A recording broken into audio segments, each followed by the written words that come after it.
Good evening. I'd like to call this September 15th meeting of the Finance Committee to order.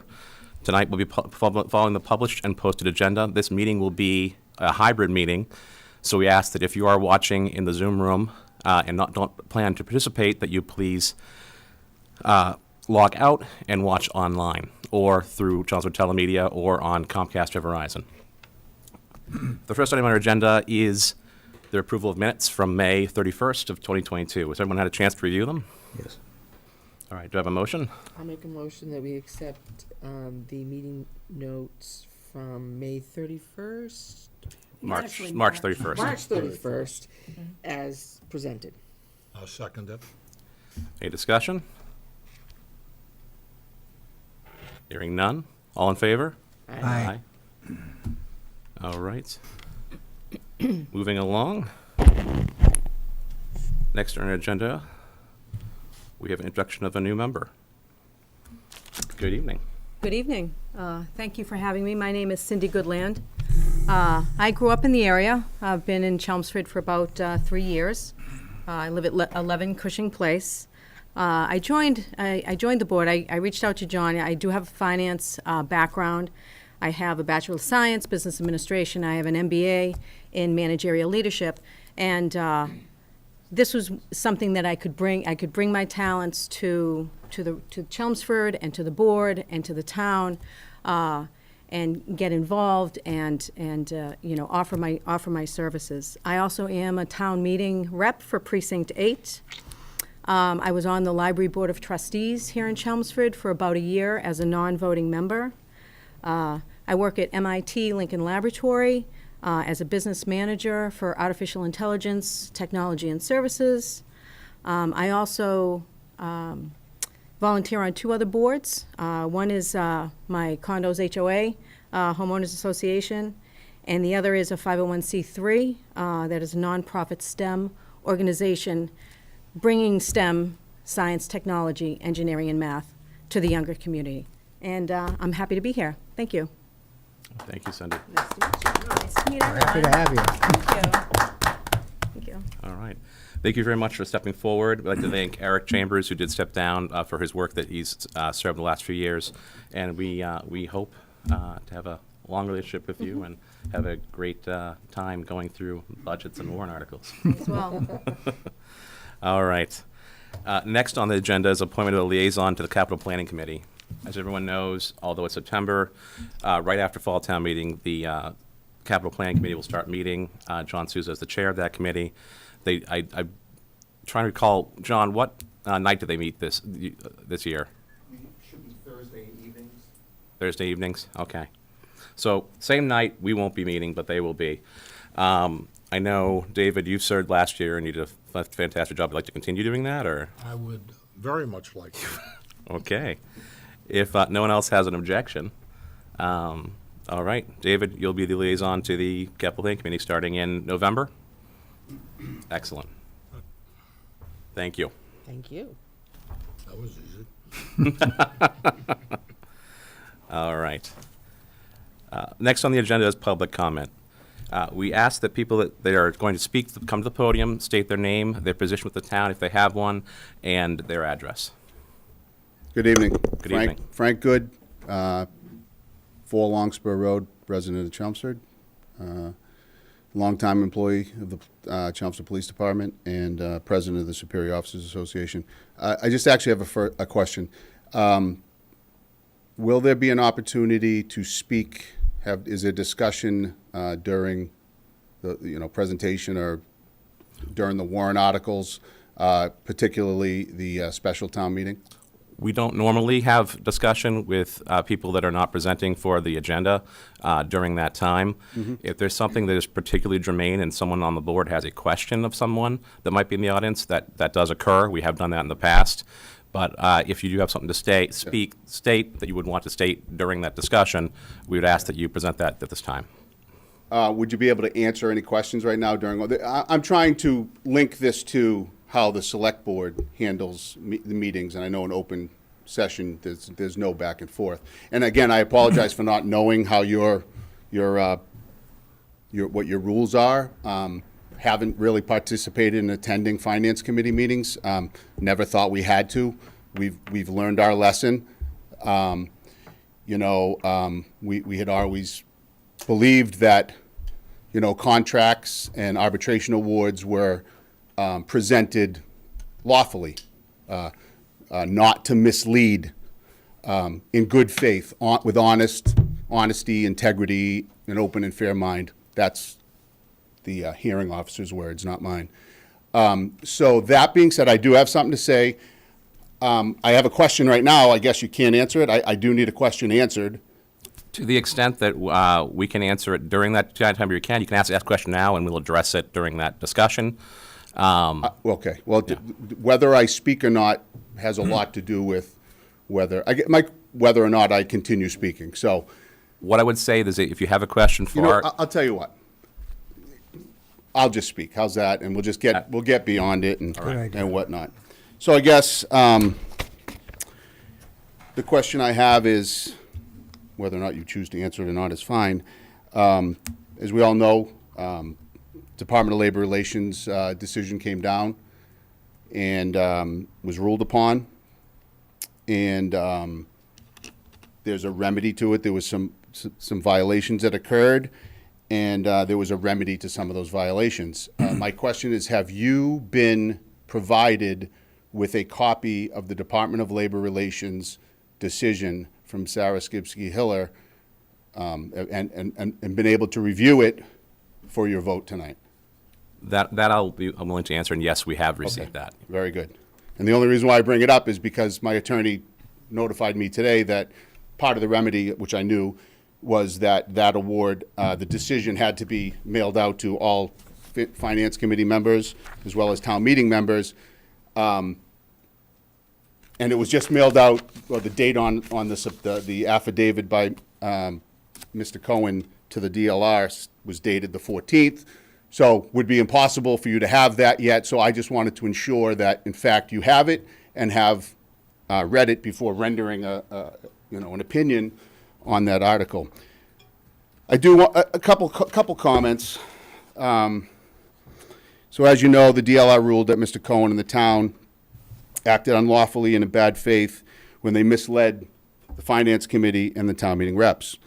Obviously, one of the reasons why we're here today is because the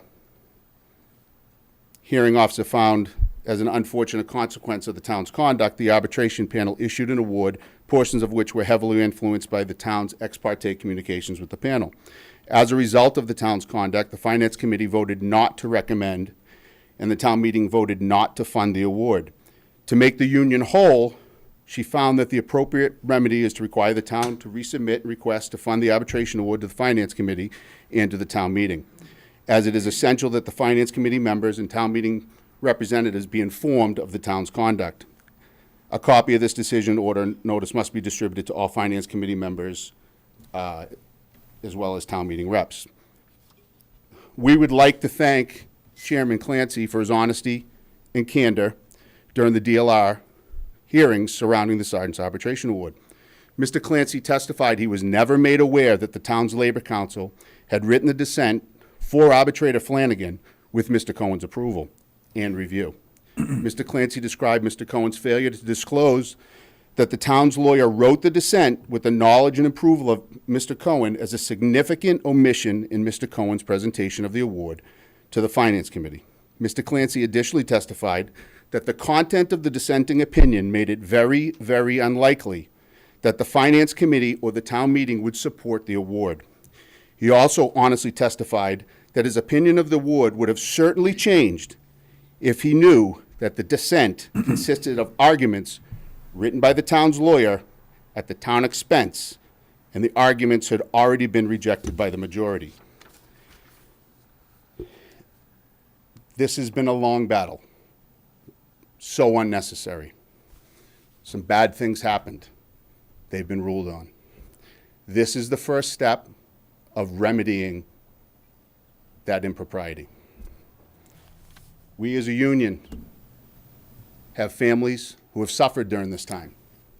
We're in our 7th year without a pay increase, without a contract. We still are awaiting decisions from another Department of Labor Relations hearing, complaints against the town.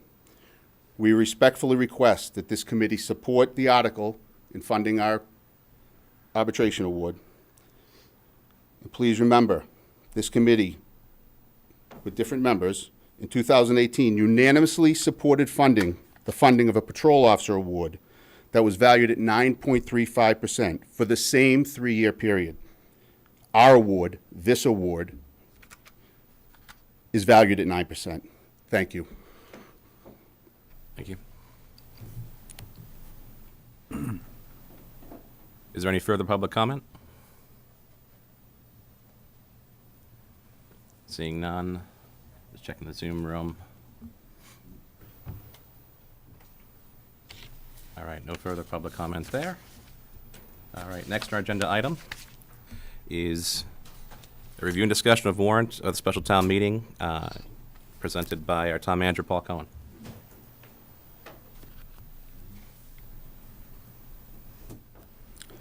Is Anita present? Good evening, members of the Finance Committee. Good evening. And before you proceed, Yep. just for the record, Anita Tanini is in the Zoom participating, just for the record. Yeah, I saw her. Okay, just want to make sure. Yep. Thank you. Paul Cohen, Town Manager. Thank you. This past Monday evening, the Select Board signed a warrant for a special town meeting that will be held on Monday, October 3rd. It's a one-article warrant. The article is to ask the town to raise and appropriate a transfer from available funds a certain sum of money to be used to fund an employee contract agreement between the town of Chelmsford and the Chelmsford Superior Officers Local 20 of the New England Police Benevolent Association. I have a brief presentation for you this evening. This is requested funding request.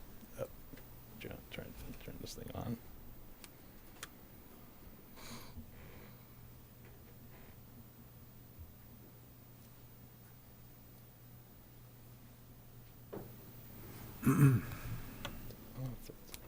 Okay. See if you want, maybe you can just advance the slide manually. That would.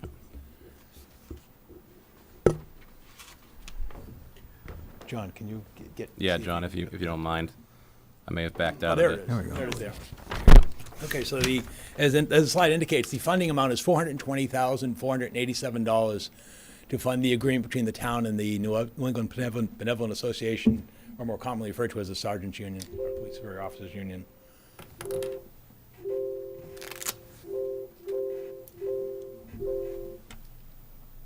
Now, if you can go to the next slide.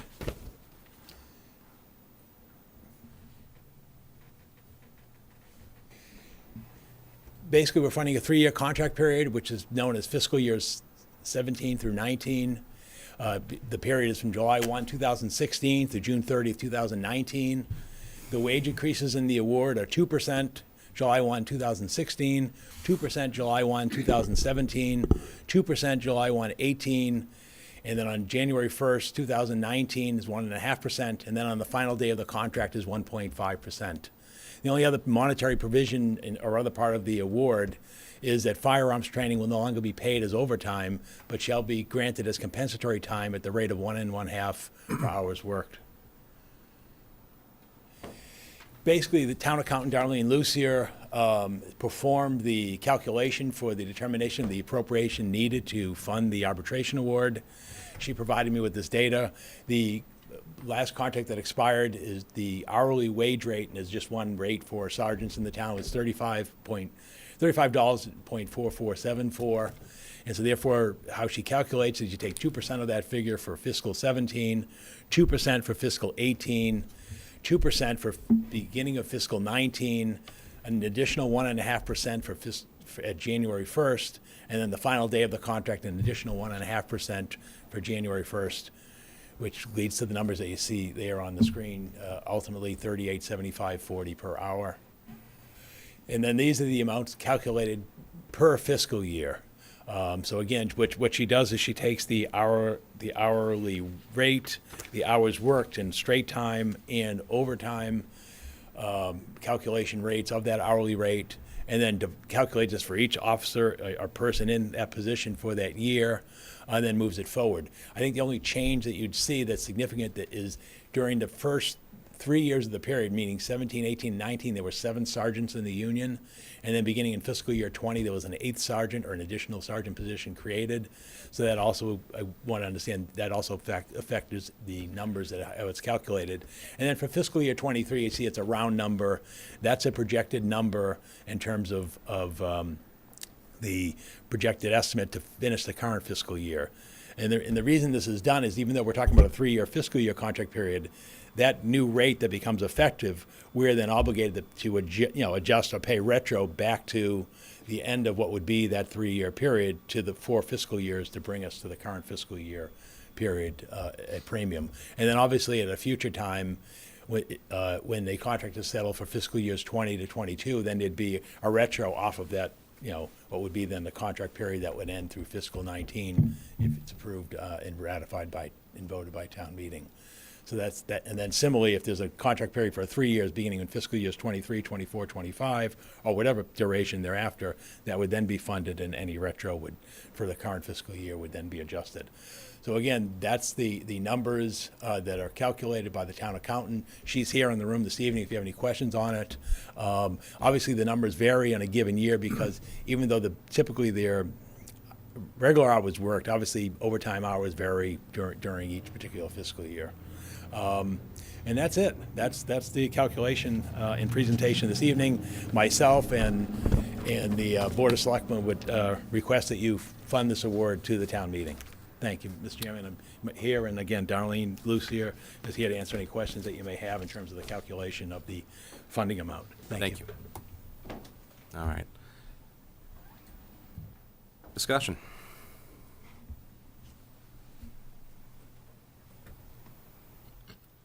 I guess I gotta say something. Huh? You don't have to. Well, I think in the room, there's only you and I that actually were there that voted the evening, the decision that we voted. Yes, in the room, but Anina is remember on Zoom, and she was there. Okay, that she evening was as there, well. Yep. okay. I And Eric was apologize. the 4th member who was able to attend that evening, and he is no longer on the. So, I just want to make sure I'm on the record as having said that I read the whole thing. I mean, we were given the whole decision, all the information, including the disputed information, for want of a better way of describing it.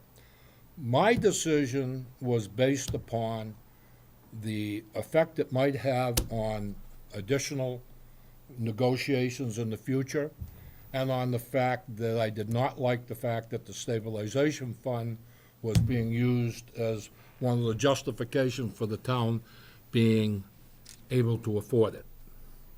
Having said all that, this has dragged on forever, and it's time to bring it to a conclusion, in my opinion.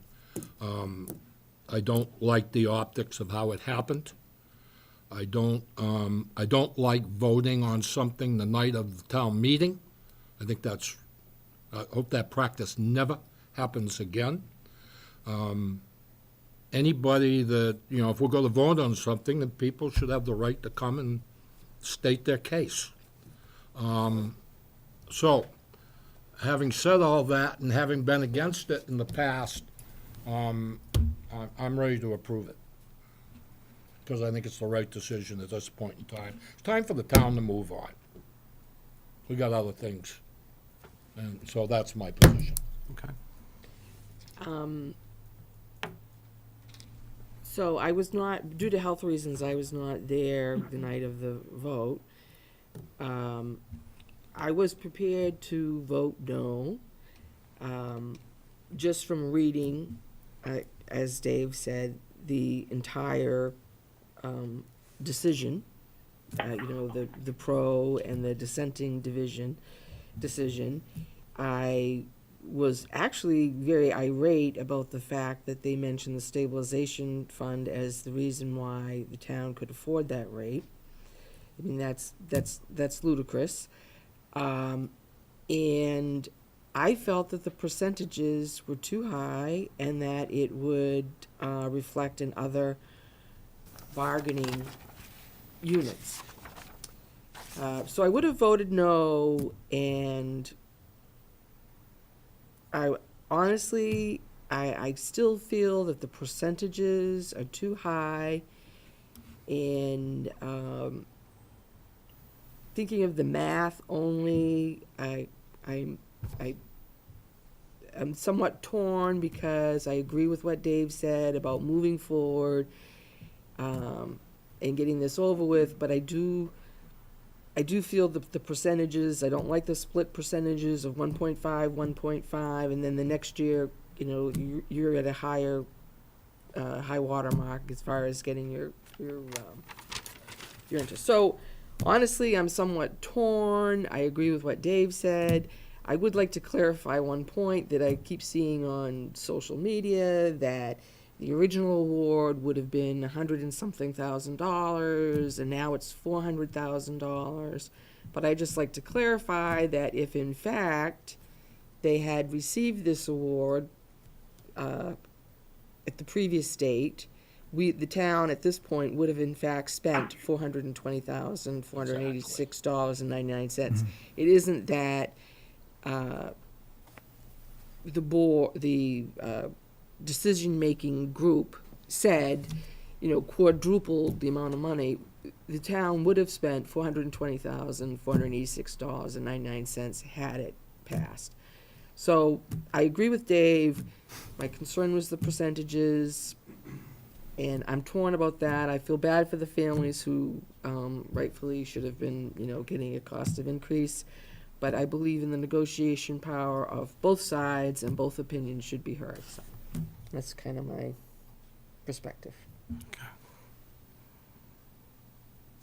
I'd like to hear from Anita. Can She was Certainly. at the meeting at the time. Yep.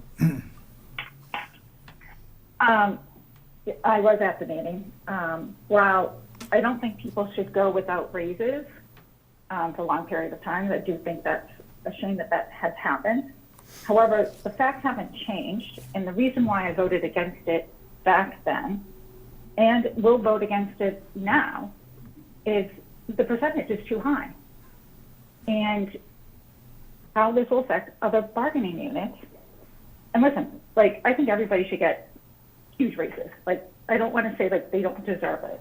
However, we can only raise our tax base by 2.5%. And we have the teachers union, we have the paras union, firefighter, we have it across the board. If we can only raise taxes 2.5%, we can't be giving these 9.3% to all these different, it's not sustainable. So as much as I would like to give them raises, nothing has changed. Additionally, I really did not like back then, and I continue not to like, and I think this is probably one of the things that bothers me the most out of it, is the double dip in a year. I think that sets a bad precedent, getting a raise on July 1st and then on June 30th. I don't understand why they would do it that way. And that concerns me going forward with other negotiations. I think our standard is to get a raise on July 1st. If that means it needs to be higher than 1.5, then increase it. But that should be the standard.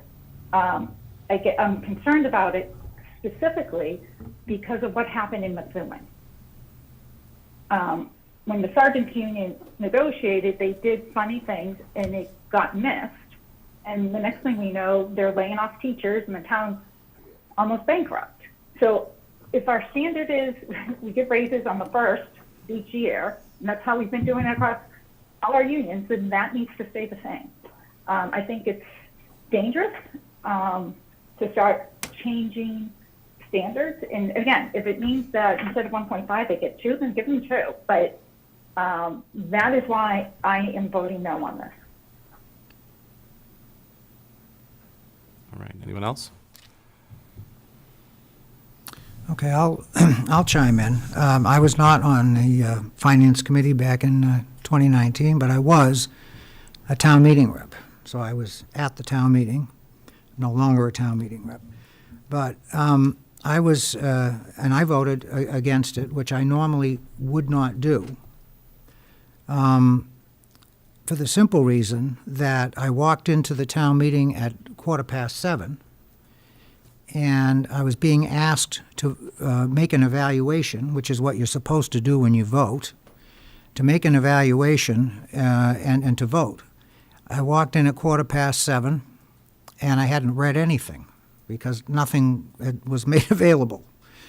So, and appreciate the town manager's presentation. I'm sure the numbers that were presented at that time were accurate. But again, and I'm sure people feel comfortable, it's just my personality. I don't sign contracts without reading them, and I don't vote on things unless I understand what I'm voting on, and I have to have at least a minimal first-hand understanding. Even if I trust somebody 1,000%, in terms of them making a presentation, I still want to read the document. So that's why, I voted no. And with all due respect, without having read the document, all the discussion that happened after that about the numbers, I mean, who knows? I hadn't read the document. So that's why I voted no. Feeling that the worst-case scenario would be that if the town meeting rejects it, the parties would simply go back to the bargaining table and they'd work it out. I mean, I think that's how, I don't mean to speak for other town meeting members, although I did speak to a few at the time, and that was their sentiment as well. So, and it is unfortunate that it happened. Mr. Good, in his public comments, Frank, Sergeant Good, that's your title, we need to address you that way. Asked if we had read the arbitration decision, and it may have been mailed out on the 14th, but the town manager did, I think the same day it was handed down, did send out emails. So we got the, I don't know about the town meeting reps, because again, I'm not one, but I am on the FinCom, obviously, and I got it the same day. So I've had it since, Wednesday? Did that go out? That was the 6th. The 6th, okay. So I've had it since the 6th, and have spent quite a bit of time reading it and looking at the numbers. And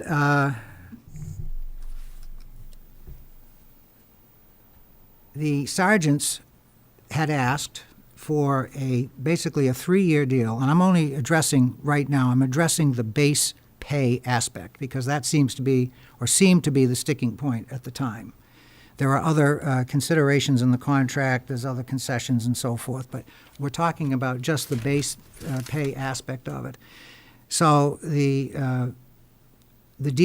arbitration panel on a 2-to-1 vote awarded basically a 3-3-3 deal with a bonus year on the 0.5% split. Okay, so if you run out the math, the total package for the 3-year period is 9.3%. Okay, so that's what it works out to.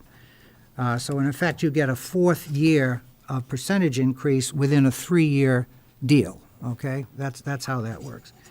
So I am very, very concerned about the message that is going to send to the other bargaining units in town, and I wouldn't be concerned that much if I weren't also concerned about the constraint that this is going to put on the town finances, because every incremental situation to a contract is cumulative going forward, and it multiplies.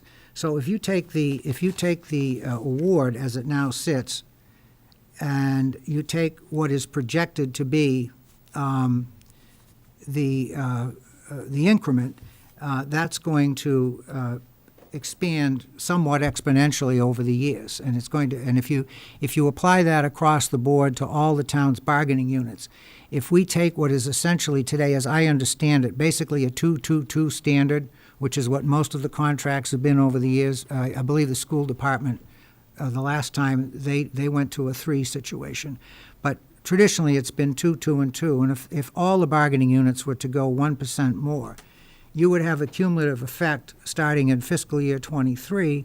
By the end of the 3-year deal, you would have added about $2.7 million to the town, to all of them. I'm not talking just about this unit. We're only talking, 8 members? So for this particular unit, the dollar amount isn't that significant. But if you apply that same logic across all of the bargaining units, should they all move to 3%, it's quite an impact. So I'm very, very concerned about that amount of money. This has nothing to do, as far as I'm concerned, with whether people deserve raises. They do. With where the bargaining unit sits relative to the market value of the job. The panel in their arbitration award referenced the market parameters, and they seem to think that our sergeants were paid. I think they were second from the bottom. Okay, when you look at the comparable towns that the panel said were comparable to establish the market, so based on the market, they're not currently overpaid. I mean, that's the way I take the information. So. Again, I am very, very concerned about the cumulative dollar effect should other bargaining units take this as a cue to ratchet up their request to 3% to convert what has historically been 2-2-2 deals into 3-3-3 deals. It is going to be costly for the town. So I am asking folks, and will ask if I'm asked at the town meeting, I will ask people to please bear that in mind when they vote, because they should. Okay, we're a finance committee. People are town meeting reps, and they have to be concerned about the cost of doing business, which obviously this is a factor. Having said all of that and expressing my concern, I have to agree with my colleague, Mr. Goslin, in this situation has gone on for 7 years. I would like to see it resolved. I don't think it should go on any longer, and I will, if I'm asked for a specific recommendation at town meeting, I will recommend that the town meeting approve the contract, but I want to make sure that they understand what they're voting on and what the financial impact could potentially be. Now, having said all that, maybe that doesn't happen, you know.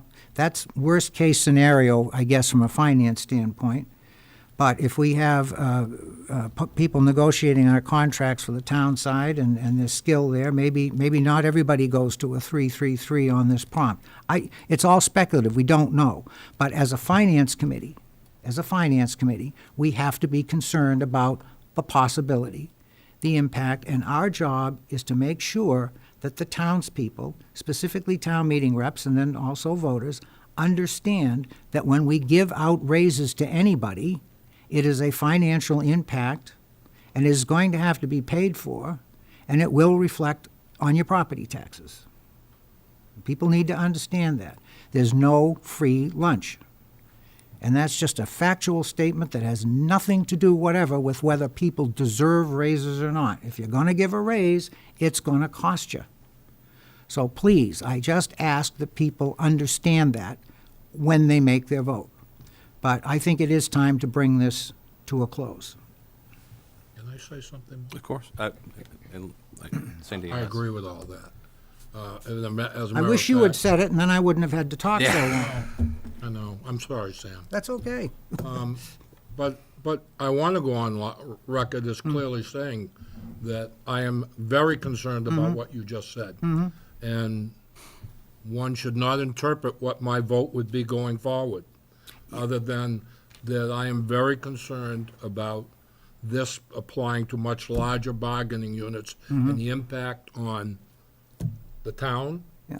And how that will also impact other things like the school system, and I could go on for hours about how this can snowball. And that's why it's our job not to let that happen. Exactly. I think you just said it better than I did. Okay, thank you for clarifying that. But that's exactly right. And it has, again, nothing to do with how we feel about the employees or whether we think they deserve a raise. That's not our job. Our job is to evaluate the impact of any agreement, any contract that comes before us, any financial proposal, and make an assessment as to how we think it's going to impact the town. And I'll say negatively because everybody thinks spending more money is a negative, right? So that's the way people look at it. And that's our job, is to make sure that people are fully informed before they vote, okay? So thank you for those remarks. Could I just, Well, Cindy, you've not had a chance to speak yet, so. Thank you. My first night, obviously, so. Welcome. I- My first thank night was the situation with the schools many Okay, years ago, so so. we're I all, understand. we're all jumping right in. I agree with Anita, I agree with Sam, everybody said it. I believe they deserve raises, and, you know, even though I've only been in the town for 3 years, this story has resonated in other towns. So I've been following the story for a very long time. I am also a finance person, so I also understand that when you give somebody a raise, you need to make sure that you have the funds for it. So Sam, it looks like you've done quite a job. I usually do. Usually do. So I agree it is time to put this behind. And it seems like to me, and I open it up to anyone to correct me, it seems like to me as if they had an opportunity, if the town had agreed to give them raises back then, we wouldn't be in this position now having this sort of inflated rate, right? Because it looks like there's a bunch of catch-up here, right? So is that true? I don't think I could speak to that because I can't Okay. remember the previous contracts, but each contract is negotiated on its own basis. Okay. So, Okay.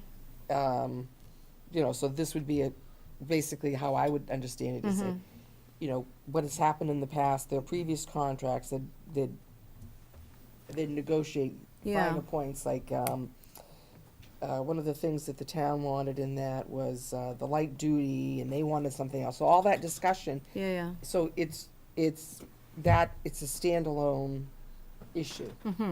These numbers are for that point forward, like a snapshot in time, based on each side's perspective of what came into that. Right. But I would say that it's not in my opinion, not necessarily Go ahead. reflective Go of ahead, the Anita. past. I was gonna say, it's not inflated. What it is it's retro. They haven't been paid this raise. Yeah. So That's my point. it was in part of our budget. It's the same, right? There is no inflated number. Like, you can take a look at the teacher's budget, I don't know, 5, 6 years ago, and look at how much that raises and go, how much did we pay, even though we approved it, how much have we paid out, right? It's just the timing of when they got paid, right? Because this has been up in the air, so they haven't had the opportunity to get this cash, but we would have paid this regardless because it's still on, because it just moved forward. Right. So Okay. I think saying inflated is in like a false narrative. I think it's just what it is, right? This is the dollar amount, and this is how much it costs over X amount of dollars. If we negotiated a teacher salary 5 years ago, how much did we pay for the last 5 years? Same thing. Right. Okay, thank you. The arguments that are made in arbitration by both sides speak to previous contracts, however. They're brought in, they're discussed. They also discuss other contracts that are awarded to other unions. And so those do play an informative part in what the positions are by each bargaining party. So to that extent, those are addressed and they are attempted to, slanted both ways on both sides, adjust one way or the other based upon the previous contract, what they felt it was, and how it compared to other comparative communities. So that's discussed in the arbitration decision. It is. Yeah. So it's not in a microcosm, it does affect other things. Can I don't want to interrupt your opportunity to No, chat go us all ahead. up. But one thing I did want to say was the whole decision, the discussion of that we made that, you know, we got the information the day of town meeting, and then we voted, you know, that was kind of like a rush deal. I mean, that has, we have in the past received information and then voted just before town meeting on contract issues. It might not be that we got the information that afternoon, late that afternoon, but I think the intention of that activity is twofold. One, so that if the vote passes, people get their money as soon as possible, which is a good thing. And two, you're trying to think that just to be more effective so that people from town meeting don't have to come twice. But given this circumstances, I think that I would hope we don't actually, I hope we have more time, we have separate meetings to vote on that going forward, is I guess is what I'm gonna say. So That's a great point, Kathy. That's a great point, because that was exactly the intent, was to, oh, we got it, let's give them review it, Right. let's give them raises, look at town meeting, like, that was truly the intent. Like it was in all of our stuff, because. And it was very late in the budget cycle. Right. So it would have benefited the town to get this into the fiscal year budget cycle. And so, the timing, you're right, the timing was Right, tough. and so the other part of the objective was that,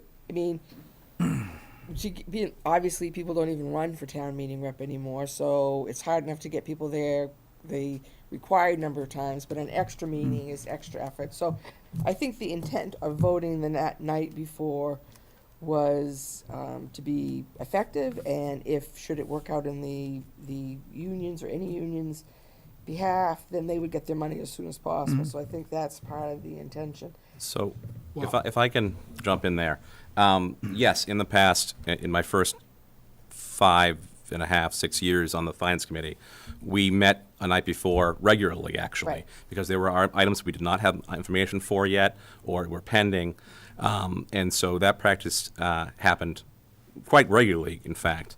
I would like to say that we haven't done that much since the situation. That's been intentional. I have not had meetings the night of town meeting, and I don't intend to going forward unless there's an extenuating circumstance. In this particular issue, and it's noted in the decision that came down on the 6th, they mentioned the fact that we were not there that night just for this particular contract. There were other issues. Actually, the big issue we thought was the chickens. The chickens, we had discussed that ad nauseum for I don't know how long.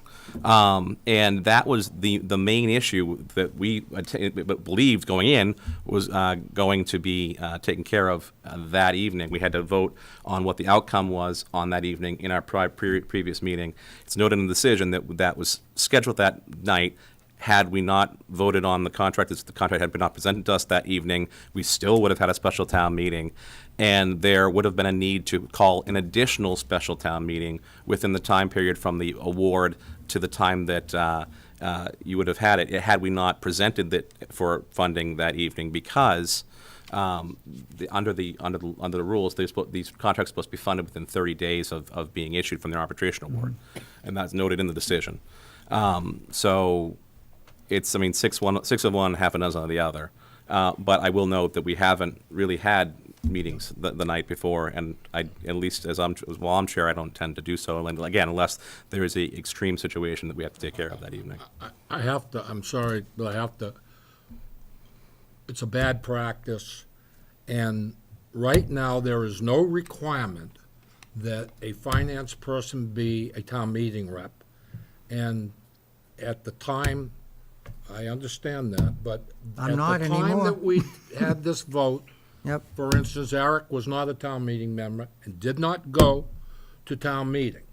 So there's a hole there, okay? It's a bad practice. Yeah, Okay. it's okay for the FinCom to get documents at 4:00 in the afternoon and then take action at 7. You can read the thing in 3 hours, and there's enough time to talk about it after you've all read it. But if a town meeting rep walks in at 7:15, he's being asked to vote on something he hasn't looked at yet. And it's okay, because you know what? We have people that present it correctly, and those are the right numbers, and we trust the people on the FinCom. I have to read it.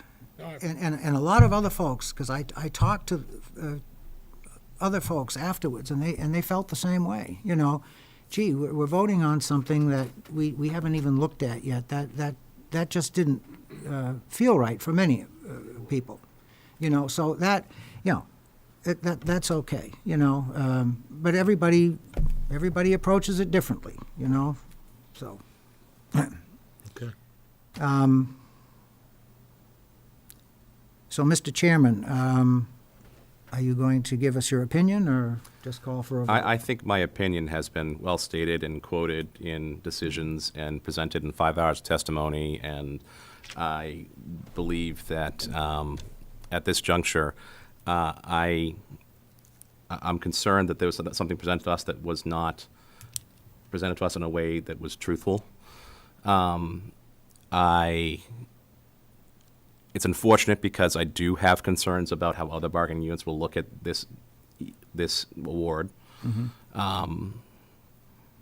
And given my action in it, I'm going to abstain from voting this evening.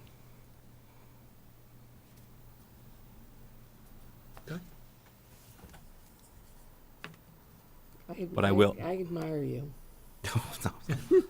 Please. But can I just want to say, I'm still torn. The practical side of me says, let's just finish this and do it, because Yeah, it really should be a done deal. But I cannot stress enough financially that the percentages are too high and not sustainable. That split rate, changes the breakdown, and we would not be able to, I know this is a small unit, but this would not be able to be passed along to other units. It would be a difficult financial situation, and so that's, I just want to focus on financially. That's how I would have made the decision then. It's somewhat of a burden for me now, because my practical side says we should just get done with this. So that's my point. Can I speak, please? I don't think so. I will make an exception. What's that? I will make an exception. Thank you. I truly appreciate all of your opinions. The problem here is this committee doesn't understand how JLMC works, okay? Yes, they take into consideration percentages, patterns, as you will, amongst other bargaining units within the town. And I think, Chairman, you spoke of this. Another major input, and part of it is, what are comparable, positions sergeants in other towns getting? Whether it's police, patrolmen, firefighters, or whatever. That's what these arbitrators decide on. So I think, and I'm sorry I forget your name, but Cindy, you referenced this misinterpretation of what that was.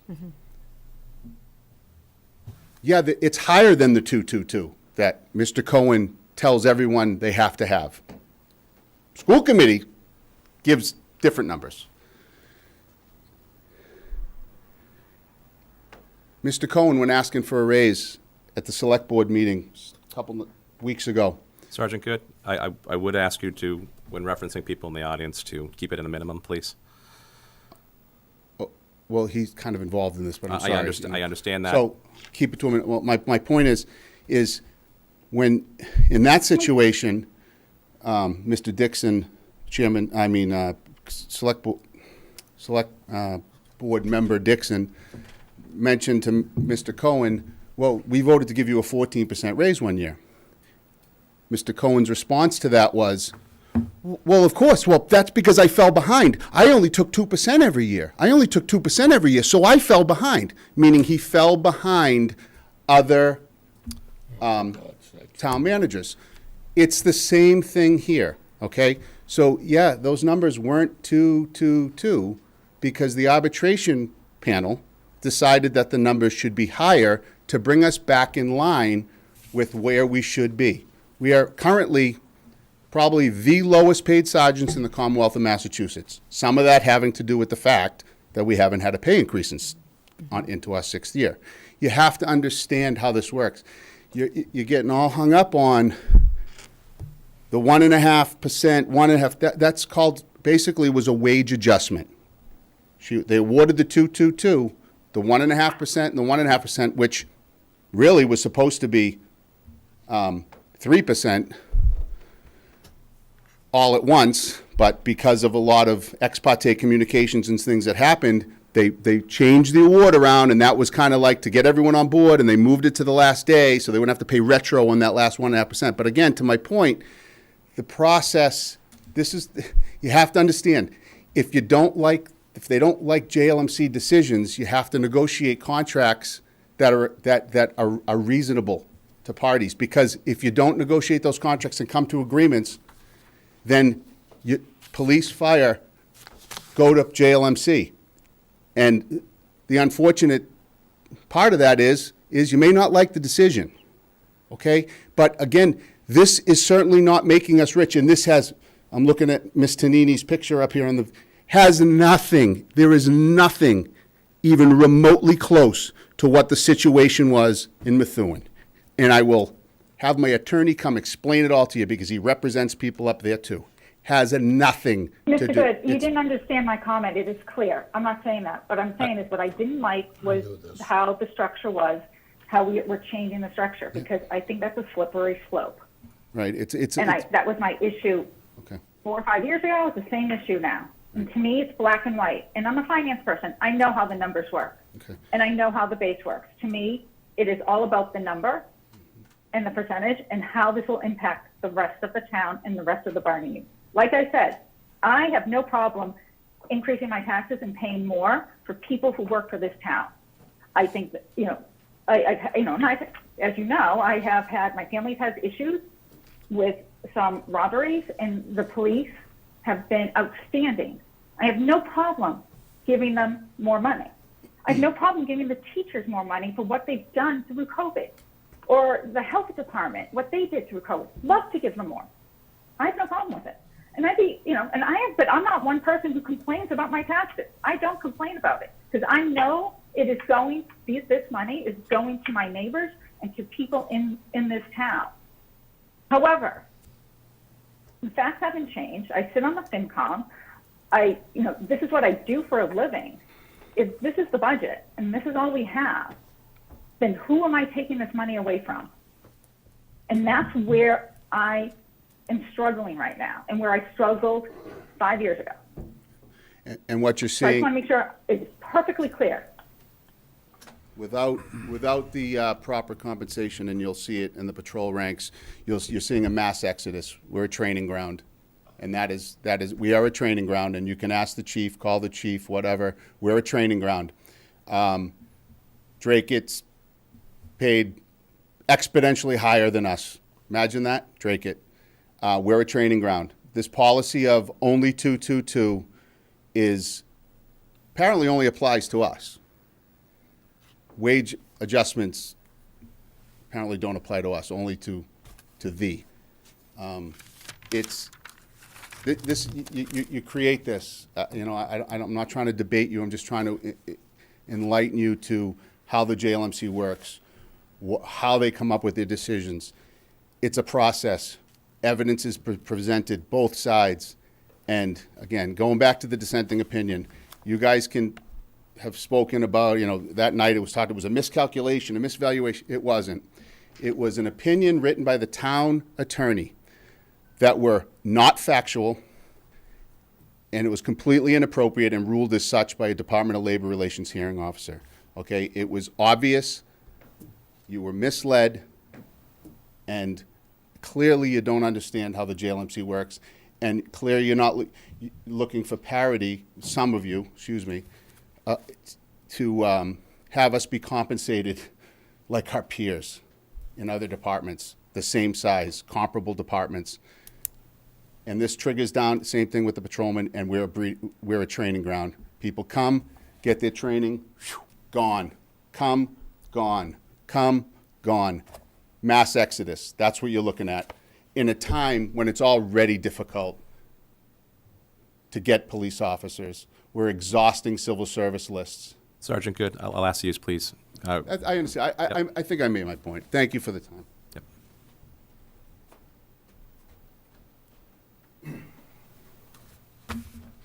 And again, I would just like to reiterate, if I could summarize, our job is to look at the facts that are before us from a financial impact standpoint. We have, all of us have We all have our personal opinions about how people should be paid, what they should be paid, whether or not, it's fair. We all have those opinions. But we have to look at the numbers, and we do have to consider the town's ability to pay our employees. This was, I'm looking at almost everybody in this audience, maybe with the exception of Dave. I remember the way things were before Proposition 2.5, 1980, okay? Before your time, Mr. Chairman. And the sky was the limit, okay? Towns, it was very common for towns to, 6, 7, 8, 9% increases every year in their property tax bill.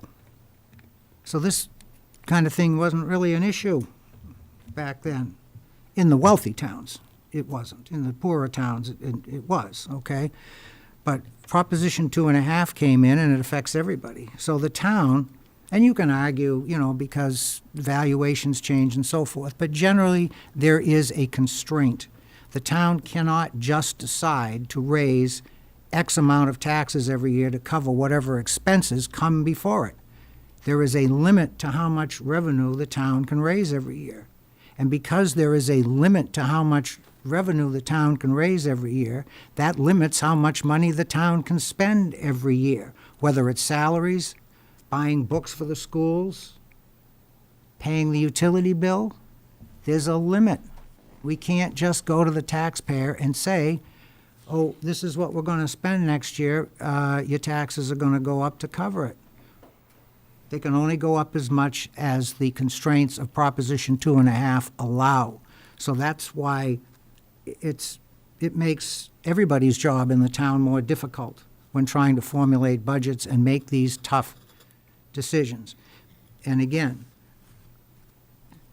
if the salary situation gets to a point where over time the cumulative effect bumps us up against our ability to raise more taxes, then there's going to be a problem. You won't be able to give out increases unless you cut expenses somewhere else, because we can't just add revenue. It doesn't work that way. So, and I'm very glad to hear my fellow members of the FinCom express those same concerns, because that's really our job. It's not to have an opinion on, is this the right thing to do? Is that the right thing? We have to be concerned about the financial impact of the town. So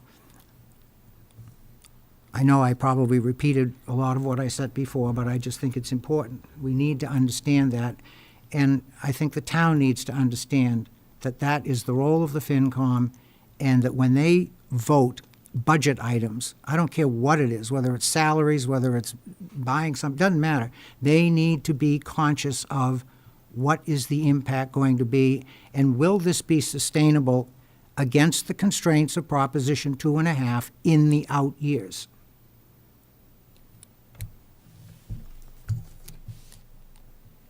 Any further discussion? Time for vote. Then I'll call for a vote, or I'll call for a motion, rather. I'll make the motion if you want, Mr. Chair. I move that the Finance Committee make a recommendation that we fund the arbitration award as presented by the town manager. I second the motion. Any further discussion? Hearing none. All those in favor? Aye. Aye. Aye. Against? Aye. Aye. And I am abstaining. 3, 2, 1. Thank you.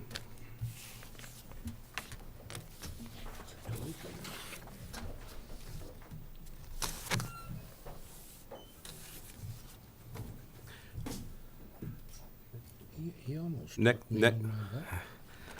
Next on the agenda, review and discussion of warrant for the 2022 Fall Annual Town Meeting. Paul and John, for this, if you'd like to join us at the actual table, it might be beneficial. Okay, Yeah, yeah. Mr. Chairman, I just have to approach him and just pull up a different file. Oh, certainly. Thank you. We're here tonight, John, myself, and Darlene, to present the articles for the fall annual town meeting. Normally, by now, we'd have free cash certified, but we don't. And it's not because Darlene didn't do her job or, wasn't on top of things, because she did it timely and everything else. It's just, even coming out of COVID, the Department of Revenue just isn't functioning as we've traditionally have seen. So- But what I am going to do is saying that is we're going on the best information that we have, which is Darlene's balance sheet. So how we're going to start this presentation to put it into context, because as you say, how did the town close the fiscal year and where does this set us up for the new town year? I'm going to turn it over to Darlene Lucier to give a end of fiscal year report for fiscal year 2022 that ended on June 30th, which then becomes the basis of, basically her balance sheet as we go into the new fiscal year. And I'll keep gerrymandering here filibustering here as they set up things. So, And I'll just note that you'll notice that usually at this first meeting we have in the fall, in September, I'll ask Darlene to come and give a presentation on the current numbers, but not having the certified free cash numbers, that will happen. Unfortunately, we'll see you next week. She's going to present you. No, she's going to present to you this evening. Free cash number. Yeah. Oh, okay. Yeah. Assuming that they. It's unaudited and uncertified. It's uncertified, but Okay. I'm. So then what we'll do is then we'll just address it in an agenda item to state that it's been certified, and if the number has been adjusted at all, we can certainly discuss that. Adjustment that I'll. And I'll point out where we would do the adjustment. What's the case that- likelihood it'll be I'd say 99.9%. before town Yeah. meeting? Because they ask her. When you submit your balance sheet, the DOR asks you when your town meeting's gonna be, and are you gonna be using your free cash at that meeting? And, my answer is always yes. And I I'm always, not worried about your accuracy. I'm worried about, will they approve it? yeah, no, they will. That's what I said. They ask a date. They ask when your town meeting is, and that's where they I think they put you in a queue. So they ask you when your town meeting is, and so if somebody's having a September town meeting, then they push those people forward, so. David, one year we had negative free cash. No, don't say that. We're not gonna have that. That was a Yes, while we ago. have. 2000, Did you chip in? 2003, I'll never forget it. Yeah. I was here. I was not the town accountant the at end the of my time. I was first the year of assistant. I know. Those are old timers. So I actually forwarded everybody my presentation. I mean, we can put it up on the screen, but I'll just kind of run you through some numbers. Because this is that's the fall town meeting, right? I was hoping she'd This is present the it, fall town meeting. because I didn't print a copy. You know That's what, okay. John? We You'll can find it put- faster than I will. I know, I did, you probably have it on the power, we can pull it up. And I don't think the little clicker thing's working, right, John? If you just want to stay there and maybe go through the screens, I don't know. I'm fine with that. Is the board fine, the committee fine with that? Yeah, Okay. Welcome, John.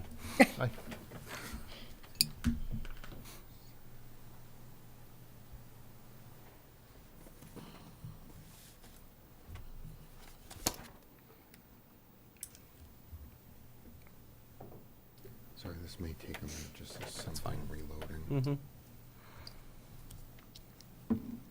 I had so much more control when we were on Zoom.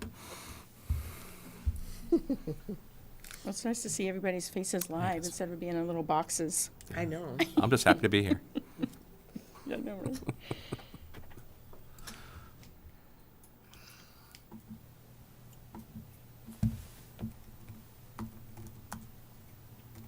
Isn't technology wonderful? agreed.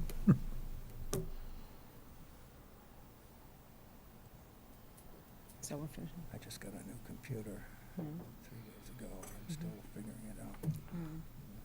Yeah, good luck with that. If you want to mute yourself, push this button. Okay, otherwise, when the light is on, it's live. Okay. yeah. Can you find it, John? It was just today, right? What is that? Was it today, earlier today, or was it I yesterday? sent it, I sent Yeah. it, Oh, yesterday? yesterday. Yeah, Yeah. yesterday. Yeah, I agree. I read I was everything. trying to remember exactly when, so we can. Yeah, yesterday. Just don't wanna Yeah, print it yeah, I out. was just gonna say, how many funny stories, yeah.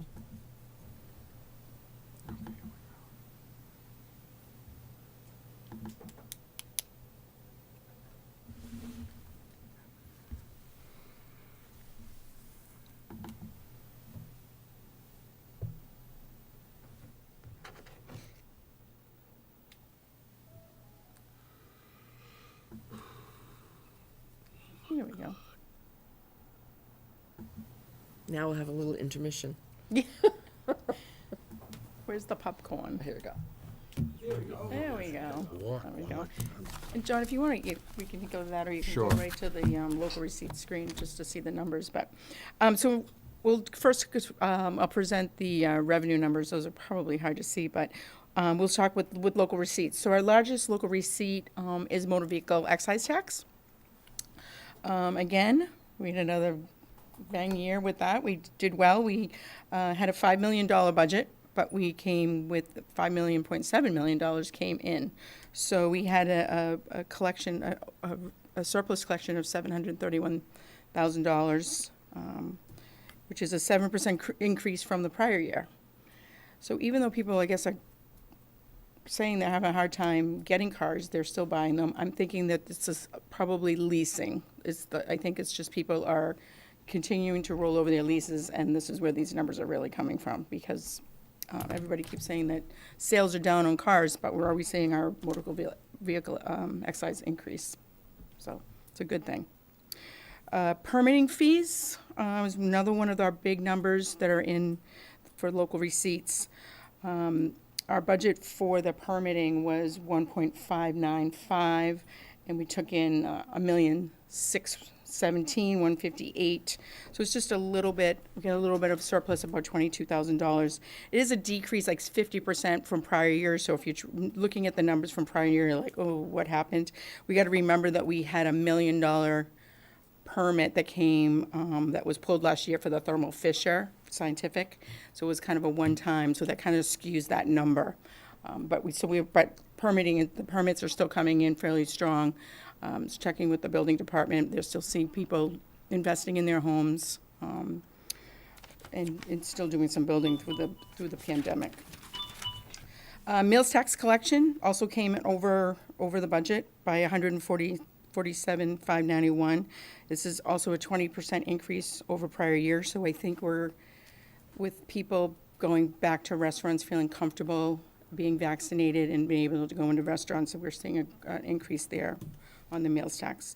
And in the room tax, we've also seen an increase there. We came $168,000 over budget, which is a 33% from the prior year. Could I, on the hotel fees tax, Mm-hmm. what, is there any update on the Radisson building? Is that still? Actually, I don't think so. We haven't had anything, right, on that? No, the only thing I know, we could say with this number too, we are still housing some homeless people in the hotels coming through the state. So this is kind of with the increase in these numbers, I think. Okay. That hotel's not up and running. Rental income? Hold on, Darlene, hold on a second. Sure. So I just didn't understand what you just said. So the hotel room tax, is that coming directly from hotels in Chelmsford? Yes. Yeah. Or is that, did you just say it's from the state? Well, I mean, it's collected through this. It's a collection through the state. We get that through local. That's through the. It flows through the state. We get that on the state level, but it's our hotels though. It's our hotel? Yes, Okay. it's our hotels, but the money That's what I flows just through. want- Yeah, when it comes in, it actually comes in through from the DLS. Actually comes Yeah. the local services actually sends us the money. That's how we get the funding. Just like the meals tax. Yeah, like meals Okay, tax 'cause and I was everything else. surprised that it was that much, to be quite honest. Then it went up that So much. I wasn't sure if we were getting allocated, like all the state was collecting all the hotel rooms and then No, kinda giving it just to us, Chelmsford. but Yep. That's just why, I'm Chelmsford. surprised. Okay, thanks. And there are Yeah, I think it's the homeless that is really currently increasing. active, we have three hotels currently active? Yeah. Very occupied. And they're very occupied. Yeah, oh, no, definitely. Yeah. A rental increase, of course, that exceeded our budget. It was also a 70% increase from the number that we had last year. We had to shut down all of our rentals for any of our like gym rentals and things like that due to COVID, the pandemic. So once the COVID restrictions got lifted, we were able to open up the gym. I think you probably saw when you came in today, the back downstairs playing basketball and things like that. So all of the buildings will be able to be back rentals. So we're getting revenue from that. So that's good to hear that. Alcoholic licenses was $10,000 than expected of our $75,000. It's a 75% increase. I just keep going back to a prior year because the numbers look a little skewed. The select board had made a decision last year for fiscal '21 to decrease or reduce the fee cost to the businesses during the pandemic to kind of give them some relief. So now, this year, we're collecting the full amount, where last year was only half of the amount. And then on the miscellaneous non-recurring, I don't talk about this, but we exceeded that budget, and people always say, like, what makes that number go up so high? We were getting reimbursed from the state for COVID emergency sick leave. So if you were out for during COVID, we were getting we was under the state program that they had. We were actually getting reimbursed for those costs for those people that were out for COVID sickness. And the decision from the DLS was that money would be miscellaneous revenue to the towns. They would go back to the general fund miscellaneous revenue, and it's non-recurring because it's one-time monies. So that's what that is. Real estate and personal property tax always stays, our tax collector, Mr. Souza, does a great job. We're at 99% collection rate, so we can't get any better than that. So we always stay strong there. So that's really the revenues came in really strong. We're over $1 million of excess surplus revenue on local receipts, and you'll see how that helps us with our free cash number when we look at that. We will talk now about our expenditures. John, if you just want to go to, that's like a tough page to see too, but, so after some town meeting votes, we had a $140 million budget. We expended $138 million of that. $1,040,000 was reserved or encumbered from the departments. So we're turning back $946,000 of general fund money. That's kind of a mixture of salaries and expenses, mostly salaries. You can't do anything about salaries. If you don't spend the salaries, that has to go back to the general fund. Expenditures, departments will try to find something to use for their expenditures, but within reason. So for a $140 million budget, closing out the 949 is a small percentage of the budget for that. So if we just go, if we probably just go to the free cash calculation, this will kind of bring this all in. When I close out my balance sheet, the first thing I do is I close everything out, and you come to what we call an undesignated fund balance for that fiscal year. So for '22, my balance sheet undesignated fund balance was $4.6 million. What the calculation to this is, you then have to back out any open receivables, and it's just your property tax, personal and property tax receivables. This is what the Department of Revenue requires you to, or the Mass DLS requires you to do. Then you have to back out any deficits you have open on the books on June 30th. And then you back out your deferred revenue, which is the money you're saying, okay, I'm going to be, we deferred this money, we're going to collect it at a later date. So they make you back that out. So then that's basically really the equation to it. And then the Department of Revenue says, okay, looks good. We'll go ahead and certify that. I haven't heard from them yet.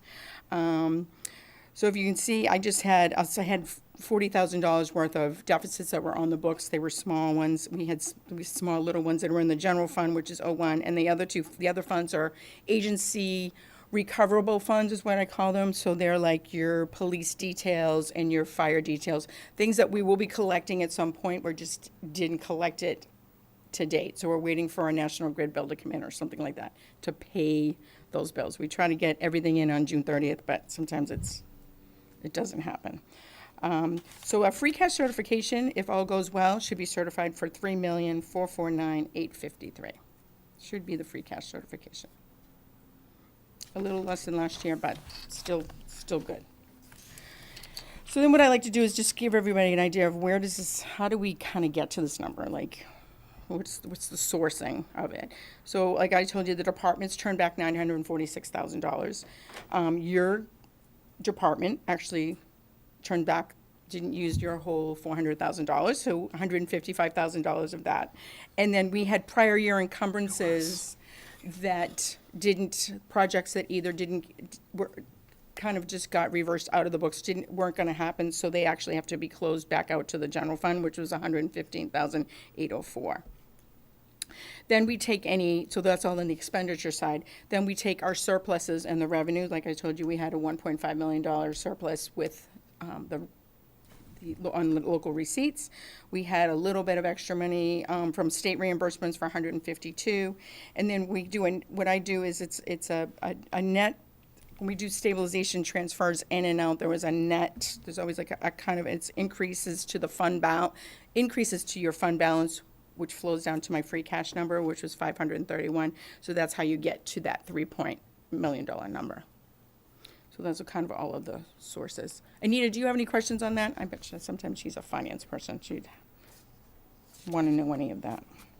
No, I'm good. I'm Okay. good. Thank you. Okay. The next things that that don't fall in any of these numbers are all of our enterprise funds. And if you're new to the town, the enterprise funds are kind of like their own entity, their own little company. Their revenues that are collected in the enterprise pay to the cost of the enterprise. So for the first one, we have the sewer enterprise fund. They have a new, what we call, it's called an undesignated fund balance, or their retained earnings for people who are in the business world. The retained earnings as the total of like what their free cash number would be. So they should be certified this year of $843,869.12, and that money would be. I think we're probably going to see it. Paul has a warrant article for a sewer project. That's what that money would be used for then to be used for a sewer project or such. They had a net increase to their fund balance of $267,206. So the net between their expenditures and their revenues was $200,000.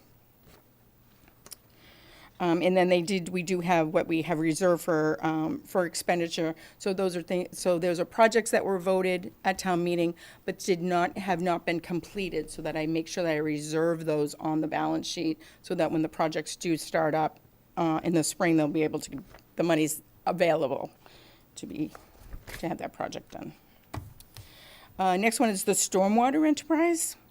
They had a small increase to their retained earnings of $90,921, bringing their balance up to $302,179. This Stormwater Enterprise is fairly new with this, where I think we're going into the third year of it. But they still had a positive number between their revenues and expenditures. And again, they do also have a reserve for expenditure line. They're going to be doing some work in some of the culverts, and they have a culvert project that they're going to be doing and things like that. So they have some money set aside. There's $500,000 set aside there to do that project. The other enterprise fund we have is our golf course. They did very well this year. This is probably the highest number I've seen between their revenue and expenditures. They've actually brought in $71,305.99 to add to their numbers. Speaking to the people at the golf course, they said they had a great year this year. I think it was, like, again, COVID's kind of, people are back out on the course and playing. So they have a retained earnings now of $257,401. Again, anytime these retained earnings, these were things that we would use to do some maintenance at the greens or things like that, and they would be a town meeting vote, coming to town meeting to vote on something if they were going to be doing a project like that. These funds can only be used with a legislative body vote. PEG Access is our next one. This is our telemedia. It was promoting us tonight. They had a net of 40,744. They have a smaller budget, but their retained earnings is now 420,679. Pete Padula, who is the director at the telemedia, he's been actually doing a lot of projects. So you've seen over the last couple of town meetings that he's been using some of his retained earnings to do Zoom cameras and camera the town, and he's been really busy doing a lot of things during the pandemic with his funding.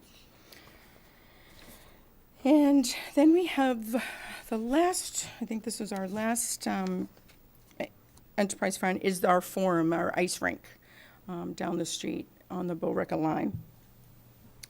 We had an additional revenue in there for $65,854, bringing their retained earnings to $333,775. And it's nice to see that we did well over there. Just, I think you've all seen some of the issues that we've had down there. We had to have it shut down. We had a refrigeration issue with the ice, things like that, but we still made a profit while we were doing that. So they're working on all of that, get that all up and running. There was a town meeting vote at the last town meeting to get that project done and to get all the refrigeration and get that ice up and running. That's kind of the end of my presentation for fiscal 22. I'll just let you, Paul's probably going to run through some of these numbers, but a lot of people ask me, what was the balance and stabilization fund, what was in our OPEB. So we ended the fiscal year for our general stabilization fund was $12,385,718. That was, and we had transferred in $2 million at town meeting. We had started at $10 million, so we added some money there. And then our sewer construction stabilization fund has $2.696731 in that. And then in our OPEB trust stabilization fund, we have $18,473,287. So those all of our stabilization funds are good and healthy. So the stabilization fund of the 12 million. Yep, that's our number- general Yeah, stabilization. what percentage of that is our overall operating budget? Is that like 8-9%?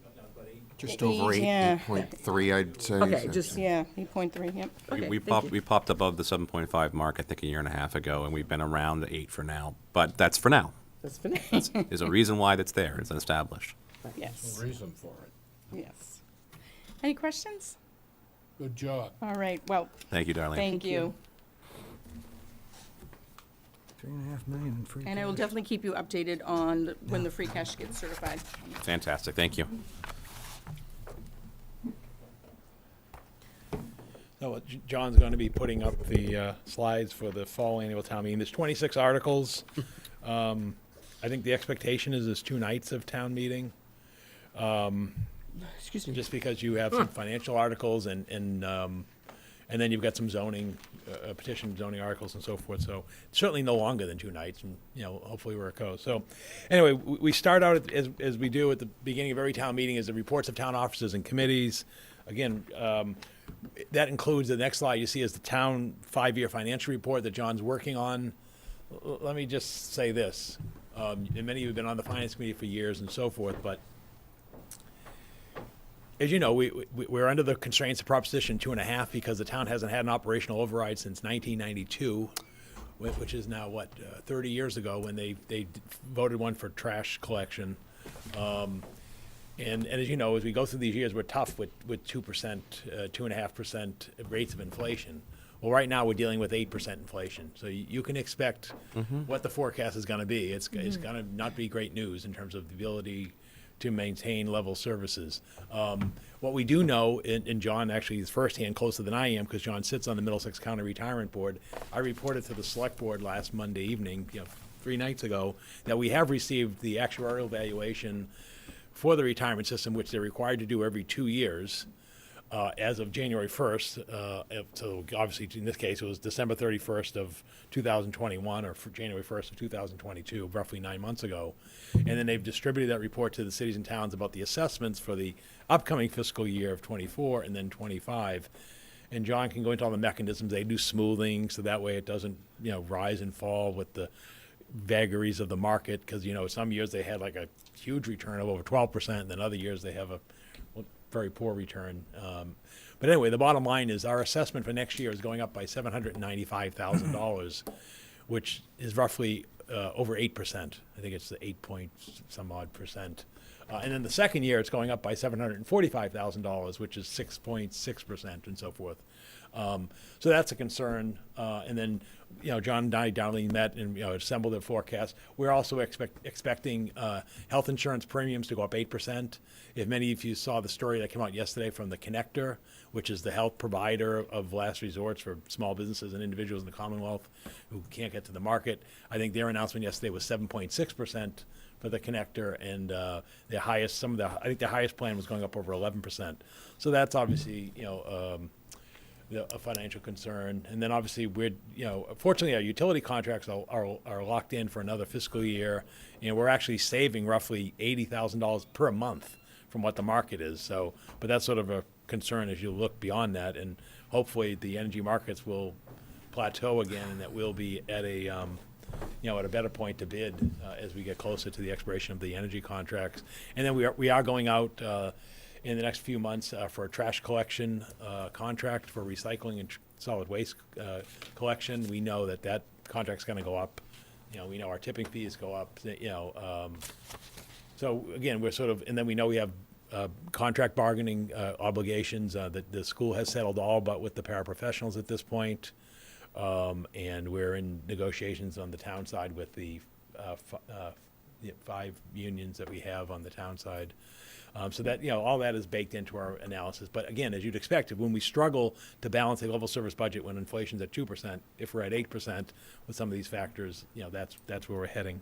So again, that's the financial overview that we'll provide at the meeting. If you then go to slide 6, it sort of gives you an overview of the proposed use of the free cash. And this is my proposal, and it'd be the motions for town meeting, but the first one would be to continue the practice that we have for the last couple fiscal years of taking $1 million to reduce the property tax levy. The road construction, the proposal is to put $1.5 million into road construction to meet the backlog of road construction needs in the community, as well as the underfunding that we're receiving from the Commonwealth in terms of the share of Chapter 90 funds, which have been level funded for over a decade, as well as the fact that the materials for road paving, such as labor and oil costs and so forth, are increasing. So again, we're looking to supplement our road construction budget. We're also proposing to put the 634 into the stabilization fund, and you can see that's the number that's got variability, meaning that if the DOR modifies Darlene's bottom line number of 3,449,853, that's the number that I would propose we move it from. And then we have ongoing costs for the PFAS remediation system that's now operational at 254 Richardson Road in terms of some construction modifications, as well as cost overruns when the project was constructed, as well as the ongoing testing and operation of that site. And then we've got the requirement in terms of our funding plan to transfer the interest earnings for the sewer construction stabilization fund into the sewer construction stabilization fund because that surcharge, because we don't have a special law to the effect, that's calculated in the financial model, but we have to manually every fall vote that money in. So that's what we have. If in terms of the use of the free cash, and that's pretty much the bulk of the financial articles at the town meeting, although we'll go through one CPC one and so forth. The next slide is the consent agenda, and I spoke to the moderator earlier today, and as you can see, he dropped it from 10 to 9. He thinks Article 24, which I've already taken off the list, but you have in the packet that you had today, the Oddfellows property Brookwalk easement. He wants to remove that because that requires a 2/3 vote.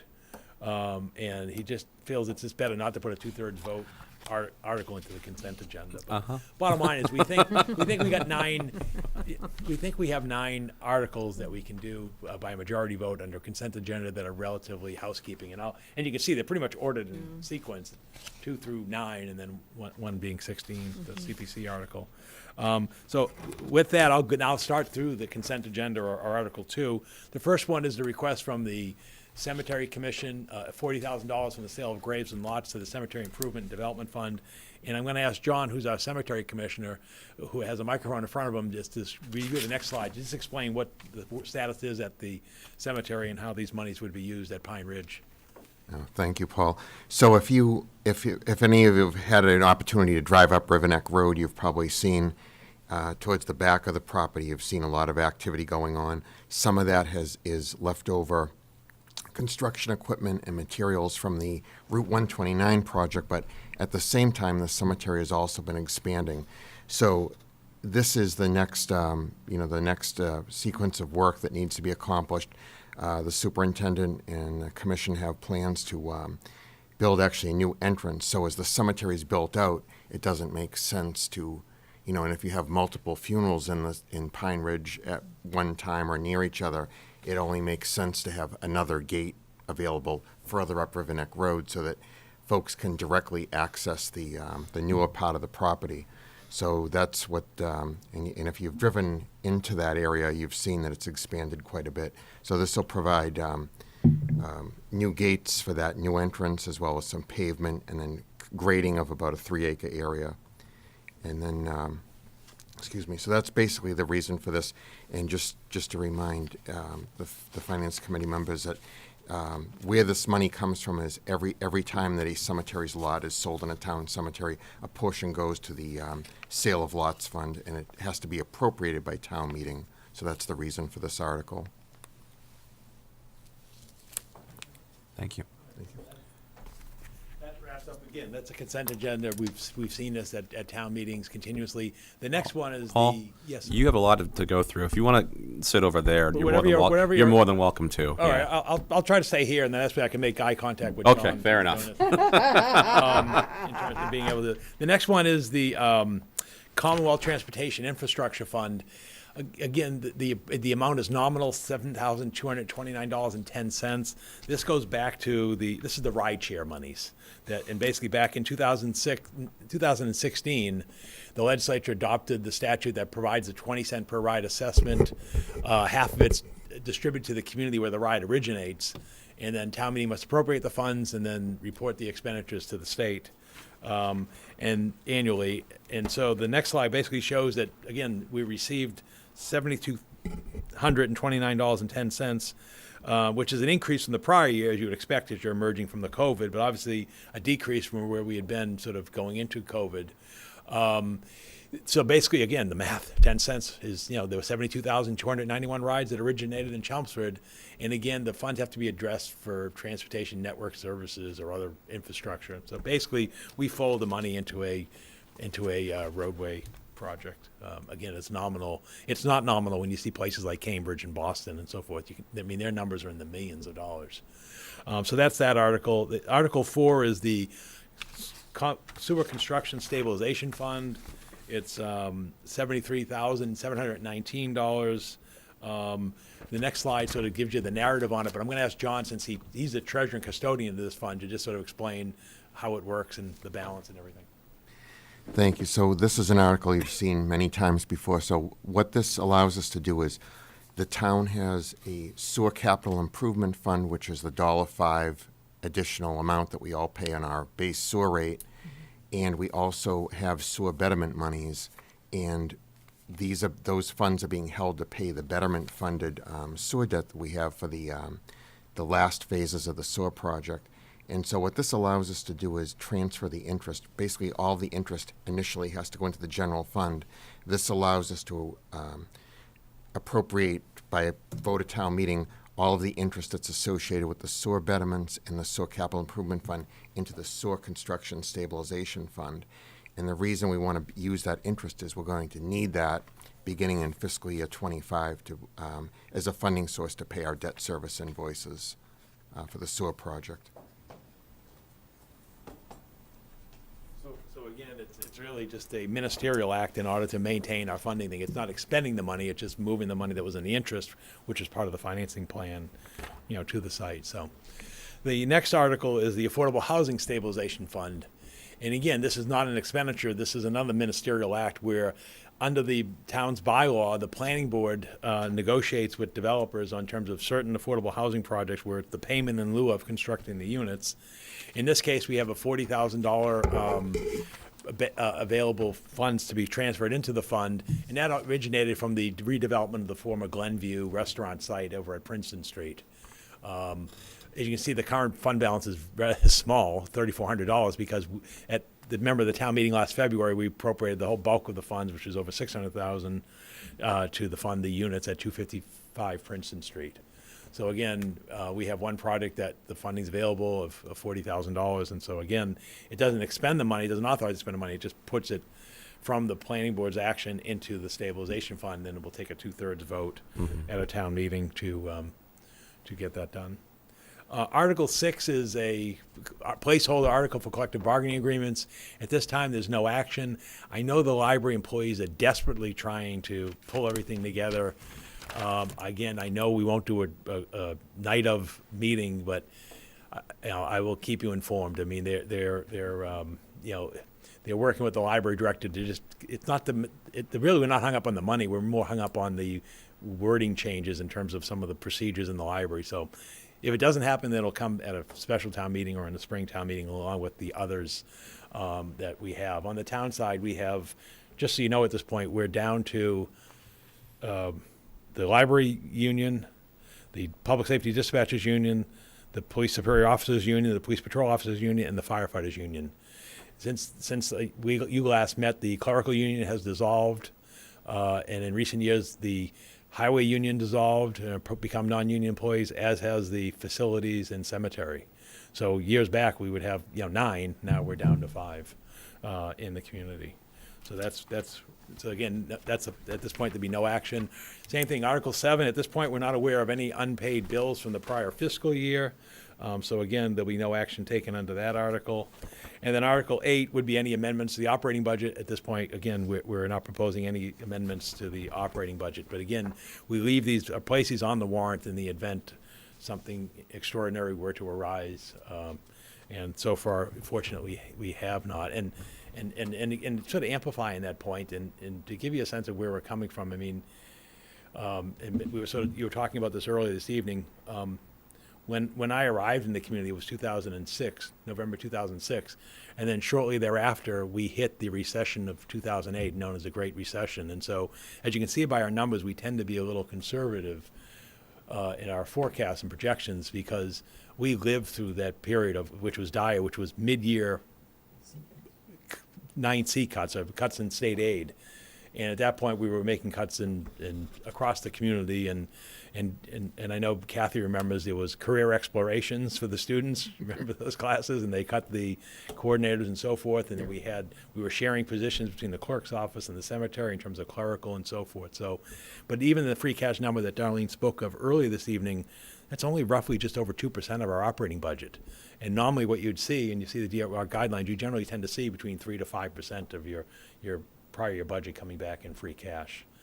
So again, we budget conservatively, but it's been a really extraordinary period right now, not only with the high inflation, but also the year that we finished was sort of that COVID uncertainty in terms of back to work and so forth. So that's where we are. So now moving on. So again, we're not going to touch the operating budget at this time.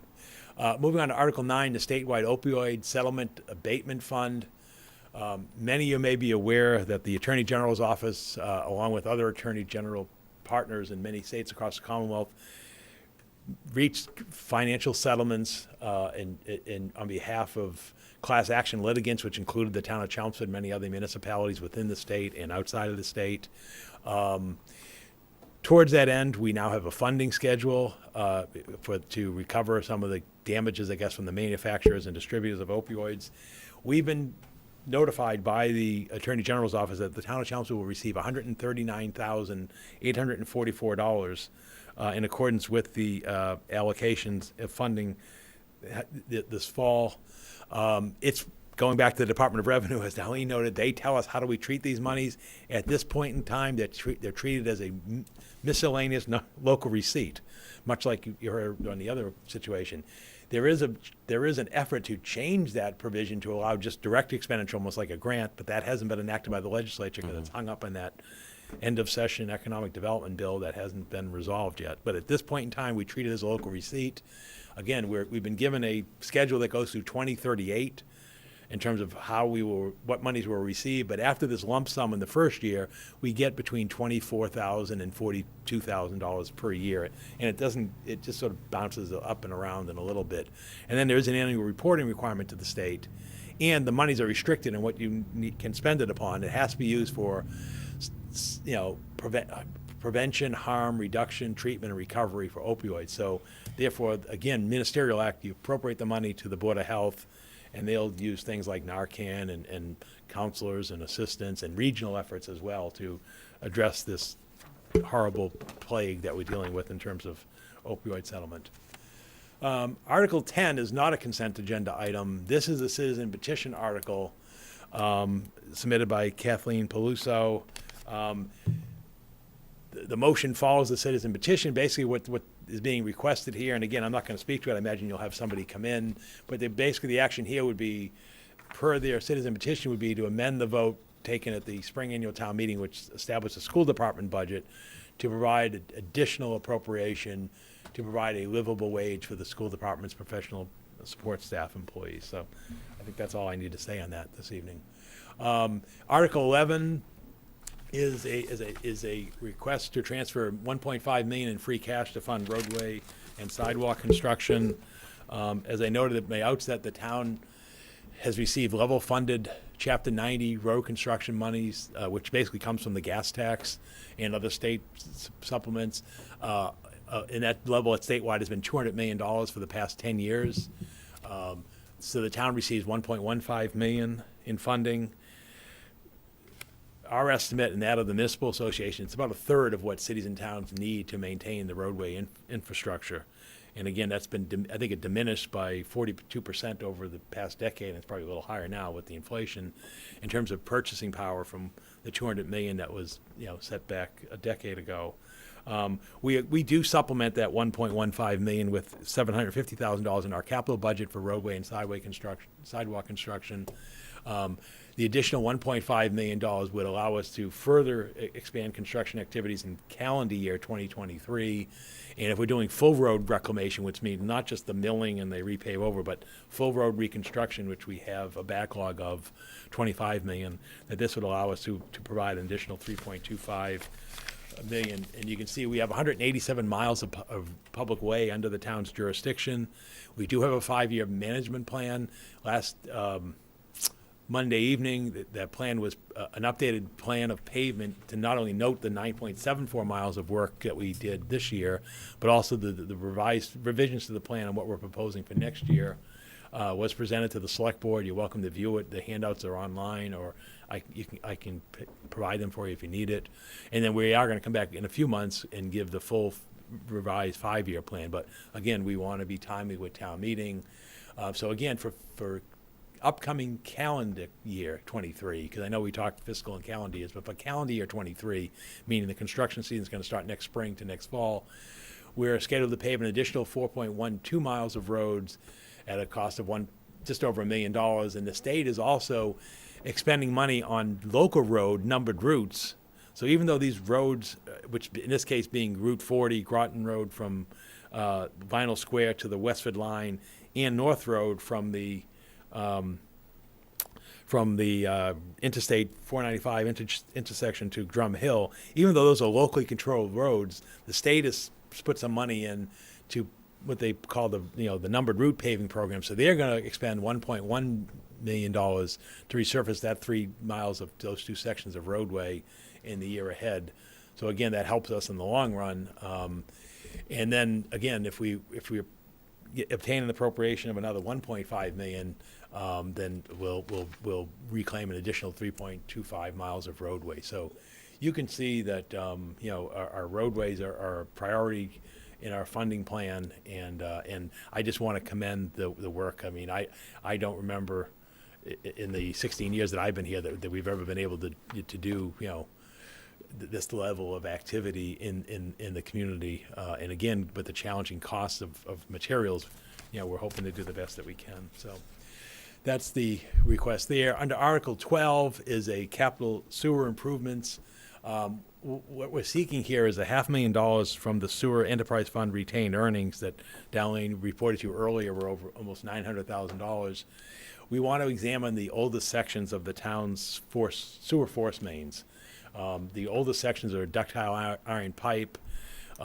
Because of the recent ruptures of the piping at Southwell and at Richardson Road, from the Southwell often was the consent order where the Massachusetts Department of Environmental Protection has required the town to do an analysis and examination of our pump stations, our piping, and so forth. This is a component of that. We have met all the requirements of the cammering and inspection and lifting of manhole covers and so forth. We're not finding infiltration. We're also not finding any major problems. This, again, would be part of that assessment by going in there and from the inside of the pipes, doing a portion and sort of getting a sense of the strength of the pipes, using the technology from inside rather than cutting holes into the pipes and causing disruptions. And then I think when we see those results, I think we, again, continue to dialogue with the Massachusetts Department of Environmental Protection and saying, what should our efforts be ongoing? And, but we do have a revised, in fact, they worked on it this morning over at Public Works, and I came in at the very end of, work that's needed in terms of sewer pump stations and so forth. It's just part of owning an infrastructure system. Article 13 is PFAS remediation. We're seeking basically $250,000 for that effort over on Richardson Road. This is the area that's the PFAS and was detected in monitoring wells back in June of 2021. The suspected source area is this area where there was an outflow of the former maintenance garage of the Public Works, the Highway Division of Public Works. That's obviously no longer used for that, and the use for that was, seems to be a bit dated, but the stuff's in the soil and you're measuring parts per trillion. The Select Board received a presentation on Monday night from the licensed site professional who's overseeing that project, Paul McKinley. It's worth looking at. So far, the system, again, has only been operating since the 4th of July or the 5th of July. So it's only been a couple months, but so far the results are promising. But we do have ongoing testing and some suggested modifications to the system that, as I said, may make it less costly to operate and monitor, as well as there were some post construction invoices and so forth on a time and materials budget that came in. So again, the big concern here is that the sites are in close proximity to the North Chelmsford Water District wells. We're so far if in full compliance with the Department of Environmental Protection oversight on this site. So, Article 14 is free cash to reduce the tax levy. As I noted at the outset with the free cash overview, the request is $1 million to reduce the property tax levy for the current year. The town appropriated, as I mentioned, $1 million last year to reduce the levy, and going forward, we don't want to have spikes in the tax rate, so I think maintaining the $1 million is prudent at this point in time because, again, we don't know what we're maybe heading into in terms of recessionary challenges. Again, why this matters is the fiscal year 2022 average single-family tax bill for the year that just concluded was $7,829 on a $500,000 home. So this $1 million appropriation reduces that by $70 on the average bills. Article 15 is free cash to the Stabilization Fund. Again, we're asking for $621,634 with the understanding that if the free cash number is modified by the Department of Revenue, we would adjust that number.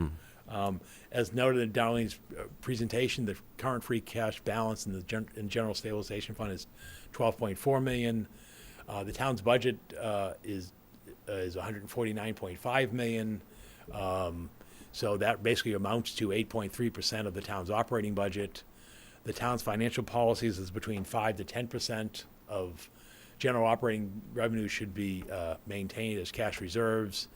And again, with this, I misspelled recession, but in that period of high inflation, we are seeing the state and other governments, trying to increase their cash reserves because of Could be a rescission.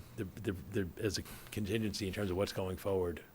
And that may be, again, it may be something that you want to draw upon as the needs go forward in terms of the constraints. So that's what we have there. Article 16 is the Historical Commission's Property Inventory Program. This is a community preservation article. Linda Prescott asked me to present this evening, just like she asked me to assist her on the program that she taped last week to give an overview to the town meeting reps and the community about the Community Preservation Fund. This is a nominal request. This has been presented to the town meeting in the past, where they've come in the past and asked for funding for their historic property inventory.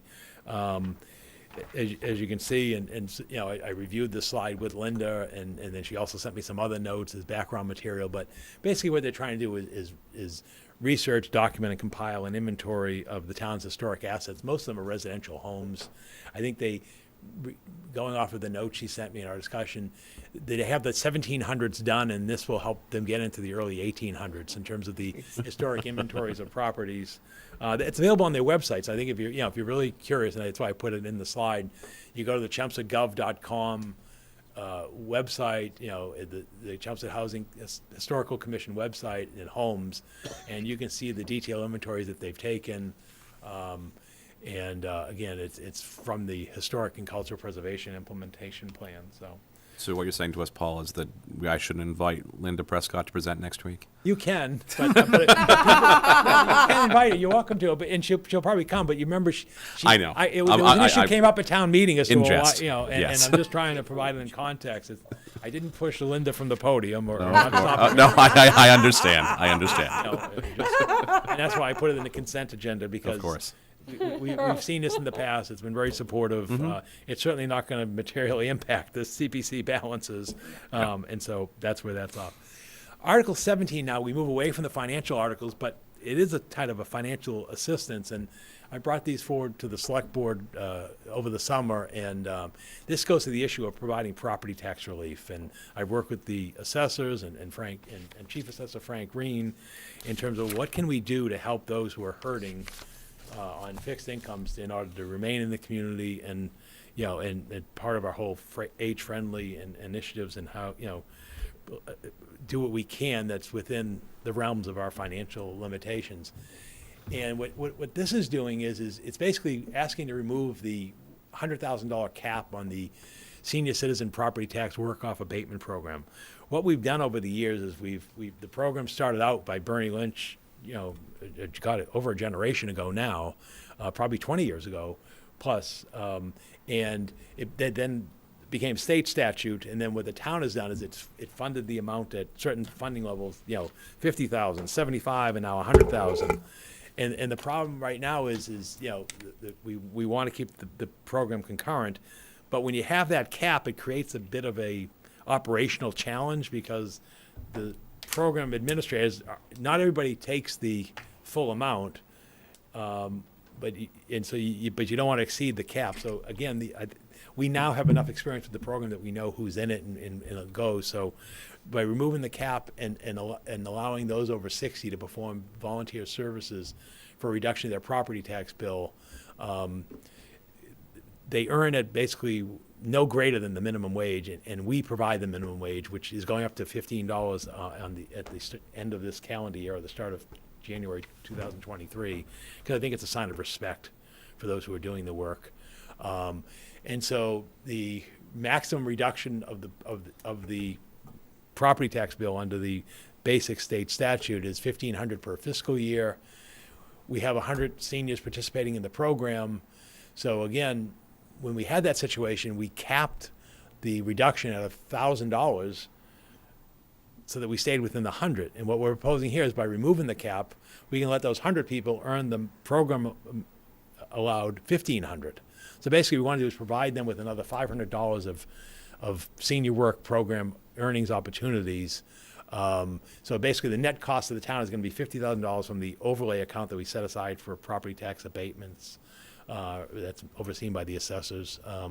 So that's what's being proposed here, is basically providing an increase of $500. So allowing them to work some more hours, and basically, receive some relief. And for them, it's not just the cash relief. These people enjoy working, and then across the town, it's a mutual relationship as well. The offices and departments and so forth enjoy having these people. So I call it not only a financial relief program, but it also is a great social program for the community. So that's what we're seeking to do here. Paul, before the cap was there, that ever create a situation where we'd have to turn someone away from the program? No, what we would do is we would cap the Adjust hours. the hours. So this will allow We hate to full-time, turn full people away. hours. The only time we have that is if we can't fit a person with a position. Got it. And that's been a challenge too, is not being able to find a position for a person that the person's suitable and able to perform. Okay. So no, we've never turned anybody away, but what happens is you start reducing the hours, but then you don't know who's coming in and then who's going out, and then if somebody comes in late, you're kind of like, I wouldn't say you turn them away, but you're kind of like in an awkward spot. So that's how that goes. Can I ask one other? Yes, Paul, of course. quick question. Yes, Anita. Um, And then I'll go to Kathy. Yeah. you're not paying them hourly, Yes. they just get the abatement. No. So Their hours are 1,500 tracked. Their hours are tracked, and then that they end of the period, that amount of hours that they work is reported and they earn. So there's some people who don't fully participate in the full 100 hours. Some of them may only do 40 hours or 80 hours. So yes, we don't just give them a lump sum and say, "Oh, work if you want or when you can." It is a tracked hourly program, and in some cases we allow people to proxy work for seniors as well. The same thing. I mean, if somebody may have some limitations, we do allow proxies, informally to come in and assist, as well. Can I ask? Yes, a- Kathy. Okay, so it's 100 hours they have to commit to. Yep. I mean, Well, they don't it's have not to. a They can do lot. up to You 100 think hours. about Yeah, up to 100 hours. But Up to I think about it. If somebody comes in, we're open here like a 37.5-hour work week. So for some of these people, they're done in a month. I mean, they may come in, work 3 or 4 days for over a period of a month, and then that's it. It's kind of but others spread it out. But I think by and large, it tends to be shorter bursts of effort. I mean, we don't generally have people come in for for 4 hours, over a 25-week period. It's more, they tend to work in more larger lump sums. Kind of like the people who work the elections, who work those long days. Yeah. I just wanted to And you ask. wouldn't want to increase it more, 2,000? No, we can't. We can't. The statute only allows a maximum of $1,500, and then there's a local option that you can do. It could bring you to 1875 if you. There is a local option section in the statute that you can go to 1875 by, I think it's 100 hours that way. But again, I was trying to, and we may do that perhaps in a future year, but I'm just sort of graduating this program right now by $50,000. So, yes, No, I mean, it's a great program, like, I'll get you in there, Kathy. So I have a Go ahead, question. Kathy. Kathy's going to go first, though. Okay, go ahead. So I just want, to be able to participate, the Mm-hmm. There's- rule is you have to be 60. That's it. That's it. There's no There's like we don't- financial. No, like- some towns do use a financial guidelines. We don't do that. We don't go in there and say, well, give us your tax return or give us your, social, financial statements. We don't do that. We've never had the need to do that. I would agree. If all of a sudden, 400 seniors wanted to sign up for the program, we probably would have to retrace that and revisit it. But no, we've never had the necessity of doing a means-based tested program because we think that may dampen perhaps some participation and almost, so Chelmsford's never done it that way. So 60, and who do they contact? Whose office do they contact? It's at the senior center. The senior Basically, center. contact the senior center. There's a person that I believe she volunteers under the program to run the program. Yeah, she does, yeah. She's a volunteer who runs the program at the senior center. That's how That's she, right. great. that's how she gets her hours in. Great. It's really great. Yes, yes, Sandy? yes. Kathy, you did ask one of the questions that I had. The other question that I have is, given the inflation that we're seeing, and, we have a significant senior citizens base, would you expect, or do you expect, or think about an increase of the number of people coming and participating in this program? And, Yeah.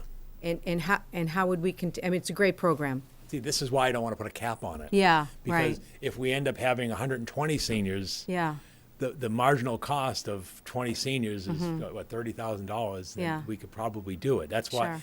and that's the uncertainty. I think if it comes in and we get, 400 seniors, then we've got to look at it. But Yeah. but we do have the capacity in the town's overlay account and checking with our town accountant and with the assessor's office. So we're not in peril of saying, oh, we don't have the overlay to support the program. Because we're required every year to set funds aside for the abatement of taxes. okay, that makes sense. And there are legitimate jobs available? Yeah. They come in and they'll Yeah. file and they're they'll in, they're in do the police all kinds of- department, they're in, the Oh, okay. select board's Yeah, office, they're yeah, in. doing all kinds of they're stuff. all kinds of stuff, and we've even had a great people program. paint fire hydrants. I mean, they've done all kinds of That's things fun. under the program that so we try to is match somebody with their interests and Sure. and skills. So yes. Okay. But that's the reason for, why didn't you Paul just move it to 150? Why are you removing the cap? Mm-hmm. Is to give, because of that uncertainty. So that's how it works. And you don't, so that's the case. So Article 18 is a increase in another senior citizen property tax exemption. And this, again, is another $500 increase, but this is a means-tested program. And this one, unfortunately, only has 41 program participants who, in the past year, have been eligible, and that number's been diminishing over time. And if we review the program eligibility requirements, you'll see why. You have to be age 65 or older. You have to show evidence of ownership of a domicile. You have to show evidence of ownership, your domicile, and your occupancy. So in other words, you have to own a property in the community. You have to provide copies of your income tax returns, bank, and other asset account statements. You have to live within the Commonwealth for the past 10 years and have owned and occupied a property in the Commonwealth for any 5 years of that 10-year period. And the income limits are pretty stringent. Single person, $30,216, married, $45,321. The asset limit, excluding your home, is $40,000 for a single person and $55,000 for a married person. And again, if you take the 41 people and you add $500, it's $20,000 to that program. That's all handled through the assessor's office. Did I miss anything, Sam, in terms of, I know you oversee No, it. is this a new program, or is No, this this is the just an existing one. This is an expansion of 41C? 41C, exactly. Okay, all right, Yep. okay. That's right. So it's not a new program, it's just an Right. expansion of the 41C program. I would just say that it's been years since there's been an increment. Yeah. I don't think there's ever been one. And this Not, program's been I've been an around. assessor for 15 years, and Yeah. it hasn't gone up in 15 years. So again, it's another way of making an effort to those, in this case, the most needy. I mean, that's 41 program participants. That's a pretty tough challenge to own your home, have that income limit and asset limit. So again, that's what we're trying to do here, recognizing the time. So that sort of ends the financial articles. Article 19 is a charter amendment that John, Darlene, and I discussed and presented to the select board in the last several months, and this has to do with the provision in the charter regarding the annual audit. As you can see by the language that's stricken, we were required under the charter to change auditors every 3 years, and what we're proposing instead is to change the audit team that performs the audit at least every 5 years. And the reason for that is on slide 42 is that it's very cumbersome and costly due to the transition costs, particularly labor, of bringing in new auditors and setting up the systems and so forth. In fact, we're in the midst of it right now, and therefore it becomes costly to do that and cumbersome. So, and we weren't, and in the work that Darlene particularly looked at, we really couldn't find other municipalities as a practice in their charter or bylaws or otherwise that have this strict 3-year audit change provision. In fact, the materials that John and Darlene pulled from the Department of Revenue, they recommend re-advertising for audited services every 5 to 7 years. And then the National Government Finance Officers Association recommends that audit contracts be for at least 5 years. So what we're asking here is to approve the audit. If this passes town meeting by the 2/3 vote, it would then go to the ballot next spring's town election, and this would again allow more stability, in our case, we believe, with the audit firm that the town is working with. I don't know if there's anything, I think I pretty much captured that. Okay, Ron, okay, thank you.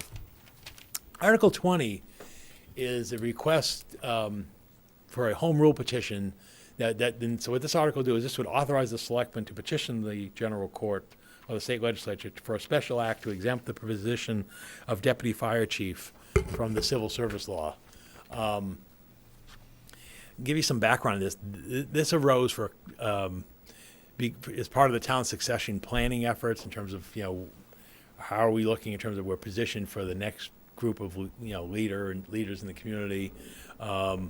And in discussing this with the fire chief and also the deputy fire chief, the Chelmsford fire chief position has never been covered by civil service. The town meeting voted to exempt the police chief position from civil service back in 1993. The deputy police chief position was removed from civil service a decade later in 2003. And so this becomes an issue of parity, is that, given the town's leadership of the departments, we appoint the police chief, and how that works is the manager appoints the police chief, confirmation by the selectmen and for the fire chief. And then for the deputy, the chief of the department appoints with the approval of the town manager.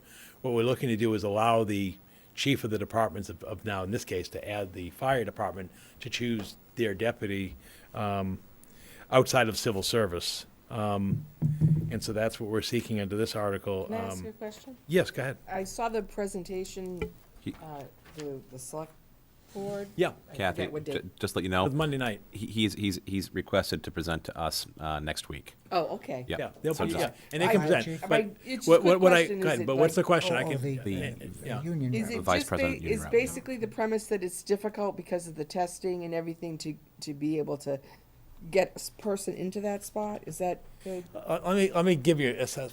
First of all, this is not a make. No one's gonna. What's being sought here is a consideration for the town is, do we want to make this change? There is a cost of a assessment center in either system. In other words, if we stay with civil service and do an assessment center, the town's gonna pay about $5,000. And if we conduct our own assessment center, we're gonna pay $5,000 or so for the service. What we're seeking to do is basically, because I think that's, and speaking to Chief Ryan, that's how he would do it, and we're seeking to allow future chiefs to have that option as well. And the idea being that if you bring in an assessment center, it gives you a little more of an evaluating process to determine the chief, because if you go straight by the exam, then you're basically getting the candidate who can do best on the examination. And I think sort of what happened, and this was the discussion the other night, and as you said, you watched it, if a majority of the next lower rank, in this case the captains, don't take it, then you open it up to the next lower rank. And in our case right now is, you'd have less experience, whether we have lieutenants or privates or whatever. If you don't get a majority of them who want to take the position, you're then lowering it up to a lower rank. And then if that person scores highest through the assessment center and the exam, then the chief has to have a reason to bypass the highest person on the score. And so I think, why are we going through this nuance? I think the sense is let's allow the chief who, as we've seen in the police department, utilize an assessment center and choose based upon his experience and directive in overseeing and managing to be the person to be his deputy.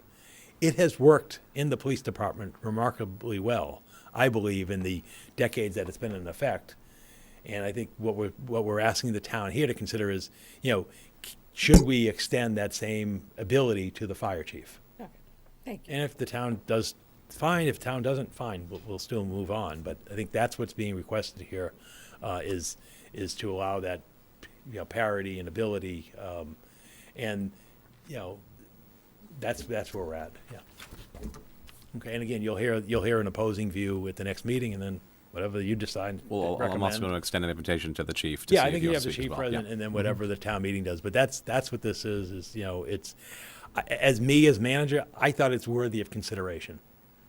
And that's what I'm doing here. And I support it, obviously, but I don't think there's anything inappropriate with periodically asking, or in this case now, and maybe is in other cases of things that don't pass the first time. Is it worth considering? I think the answer is yes. It's a worthwhile question. I don't, and I will respect the actions of town meeting, whatever they decide. Okay. The next articles are citizen petition articles, and so I imagine you're having these folks come in. This has to do with, there's 3 petition articles. One having to do with the definition of warehouse. You can read the text. The second one is definition of distribution center, and then the third one would be the affiliated use regulation schedule for industrial. That would be for those articles. So again, I'm not going to speak to them because they're citizen petition articles, but I think you can read them, and I'm sure you'll hear from the petitioner. And I know they've been working with the planning board. I know the language, and talking to Chris LaValle, the petitioner, the language that's here will not be the motion that's moved on the floor of town meeting, because in speaking to town council, we have to put the language of the motion, of the petition article in the warrant. And there just wasn't time to go back at the end of the day and go get go get new signatures to revise it. I think practically, and I think what you may do is when you publish your book, you may put in his requested language. At least the town meeting reps would have it in advance of the meeting, because I think he's at the point where he's just about finalizing that language. So when he presents to you, I expect he'll provide you with the revised language. And certainly the slides and the motion will have the revised language. But I think any efforts that we can get that will have the revised or final version that's, again, been worked out with discussions with the planning board would be helpful. Okay. that's- So that's what I what's may here. do with that, Paul, is I may reach out to the planning board, see if they want to speak. Yeah. Great. Planning board, Yep. seeing that there's a dual member here this evening. But have you recused yourself from this discussion? Jim, can Yep, go I ahead. just say something? I just want to make sure everybody's aware. Chris LaValle is my brother-in-law, and yes, I am on the planning board too. I have reached out to the state ethics and have filed a disclosure of appearance of conflict of interest with the town, that it would be fine for me to vote on this and what have you. But I just want to make sure everybody was aware of that who's on the finance committee. No, of course. What I may do with this one is ask Chris to present it, then to present his amended version, and then we can take a vote on the amended as a friendly amendment if we so choose, and include that in the publication and book. And that way, there's no confusion at the night of town Minimize meeting. the Because it could be very confusing the night of town meeting, yes. People don't like as Sam noted earlier, people don't like seeing last-minute changes. Yep. Wording and such at town meeting, so. Article 24 is a Brookwalk easement acceptance. And speaking of the planning board, when the planning board approved the redevelopment of the Oddfellows building that you're seeing in the center right now, part of that negotiation and approval included the granting of an easement along the Beaver Brook there. And what you have is the granting of easement language, but more importantly, I think what most importantly thing is it allows permanent and perpetual public access for the installation and maintenance of a walkway within the easement area, and allowing the public to access that area for passive and non-motorized recreational purposes such as walking, jogging, skiing, snowshoeing, and bicycling. What's not allowed is you can't loiter, create fires, overnight camping, carrying and discharging firearms, or other general recreation activities within the easement area. And I think if you go to it, and you can't park in the easement area or put any structures or plantings that will interfere with it. And if you go to the map, it's that, you see that gray area? I don't have the point, but that, if you look, the Oddfellows building, if you look to the left in the middle, is the Oddfellows building, that quadrangle there, and then the easement area is what comes off of that. It's kind of like a bloated, I'm trying to think if I can point it out. It's this area here. This is the easement area. Yep. Ah. And then what's the difference here is the town now owns this, so we don't need an easement area here because we own this. This is the 5,000 square foot easement area. Okay. So that's what's being proposed. Again, this is an action that was approved by the planning board in the development and is part of the whole effort of allowing access along the brook walk or the brook. And so again, the town has acquired the lower portion, and so, it's again, the town, because it's an easement, the town meeting has to vote to approve it, even though the planning board approved the authority within the approval for the project. So that's where we are. Paul, the easement stops just behind the Oddfellows building? Yeah, exactly. So Okay. this is Oddfellows building. Yep, yep. And so that's where it stops. So basically, you have your right-of-way entrance, and then, so if you're gonna do some like demonstrated path, because if you've been by this building, you're right here with the water. Correct. You can't go on that side of the building. Okay. Yep. So that's what's being proposed here, is the formal acceptance of the easement by town meeting. And who's gonna maintain this? The town. The town will. The town, yeah. And And will we the- actually do that currently now. If you've been over to the duck races that are held by the, in the spring with young children, This will legalize the duck race. Yeah, in the spring, that's where they do it. Because a lot of it's just invasive growth anyway. Yeah, right. And the dream, and I use the word dream, of the vision is, is to beautify that area. And you're going to see it with the restaurant because they want it beautified. And then if the town does a nice job of maintaining it, it really does have a nice, view shed of the brook. And perhaps someday we may be able to work with the property on the other side, and perhaps you'd have a pedestrian crossing, which would open up the circulation and also improve the parking access in the center. Because again, the parking lot's there, and it may help to allow people to then cross over behind, fish bones, Right. and so forth. So And there'll be proper lighting. yes, there's lighting there now, and it is something that, in talking to the Not Center great, Village though. Committee, that we want to improve. Yeah. Yeah, that we want to improve the lighting there, and that is on our mind as well. Okay. So, Article 25 is easement pertaining to Charles Way. And this is still a work in progress. The Select Board and working with council, we left the article on the warrant, and I think, in fact, there was communication today between the attorney for the adjoining property owner and town council to seeing, if we can pull this together in time for town meeting. Otherwise, it may get pulled for spring town meeting. Charles Way is a 7-lot subdivision that was recorded back in 1984. And as John was graduating high school, they were really moving on this project. I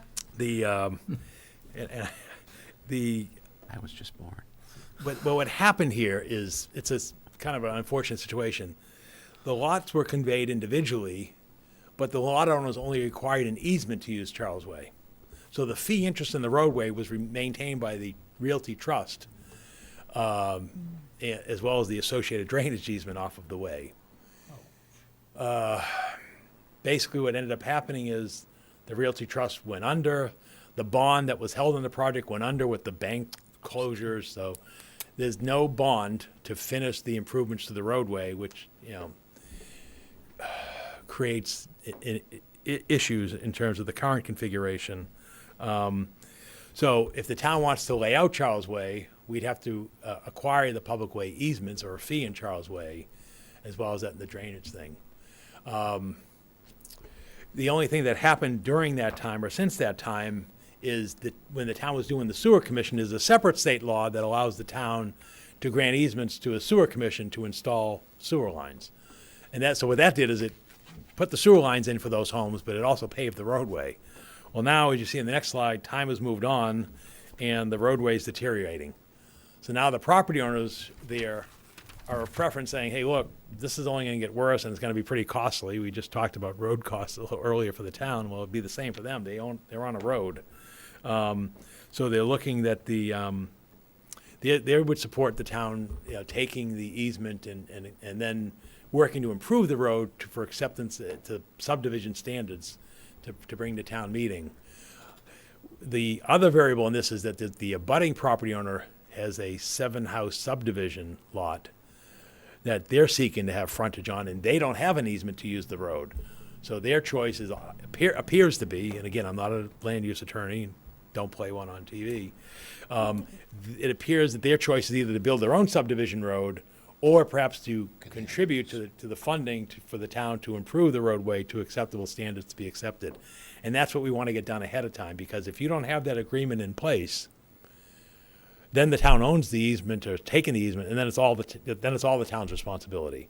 So that's what the hangup is right now, is we don't have an agreement in place with the adjoining property owner who's looking to have frontage for his subdivision lots out there. Just ask a question. So, Yes. Charles Way is basically. Right off of North Route Road, yeah, 4. right off of North Road, yep. And it's like Yep, up a Route hill. 4. Yep, exactly. So there's somebody who owns property there and they're gonna build 7 homes? Yeah, to the left of it, yeah, to the left, if you were gonna go from here to Charles Way, right before Yeah. Charles Way on the left side, there's wooded area.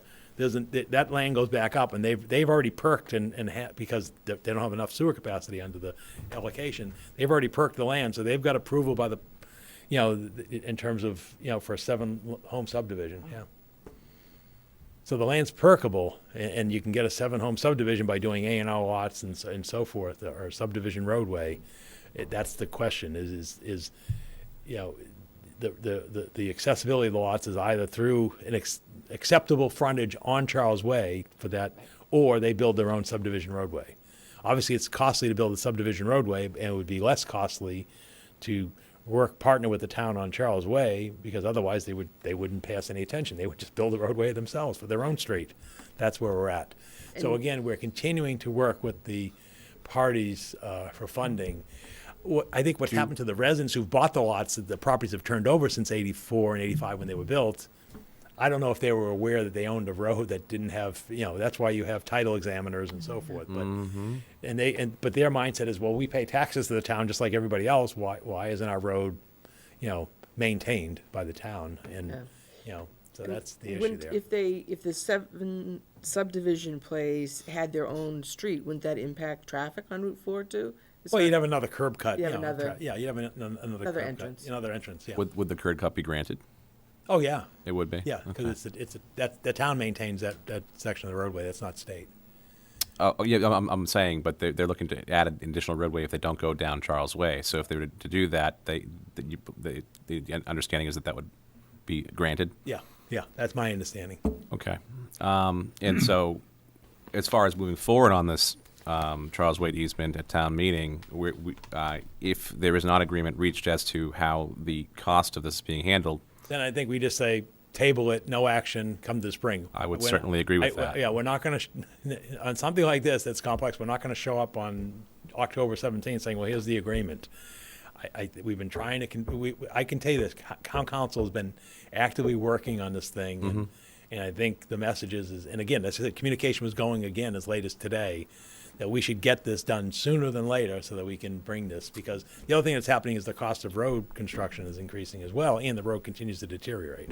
This issue has been going on for a long For a long time. As long as I've been here. Long time, Yeah. yes.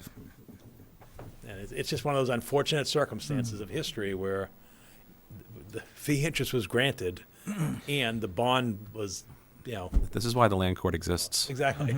Yeah, but the only other recourse for those residents would be to go after the previous fee interest owner. Right. Because the town has no interest in taking this. Right.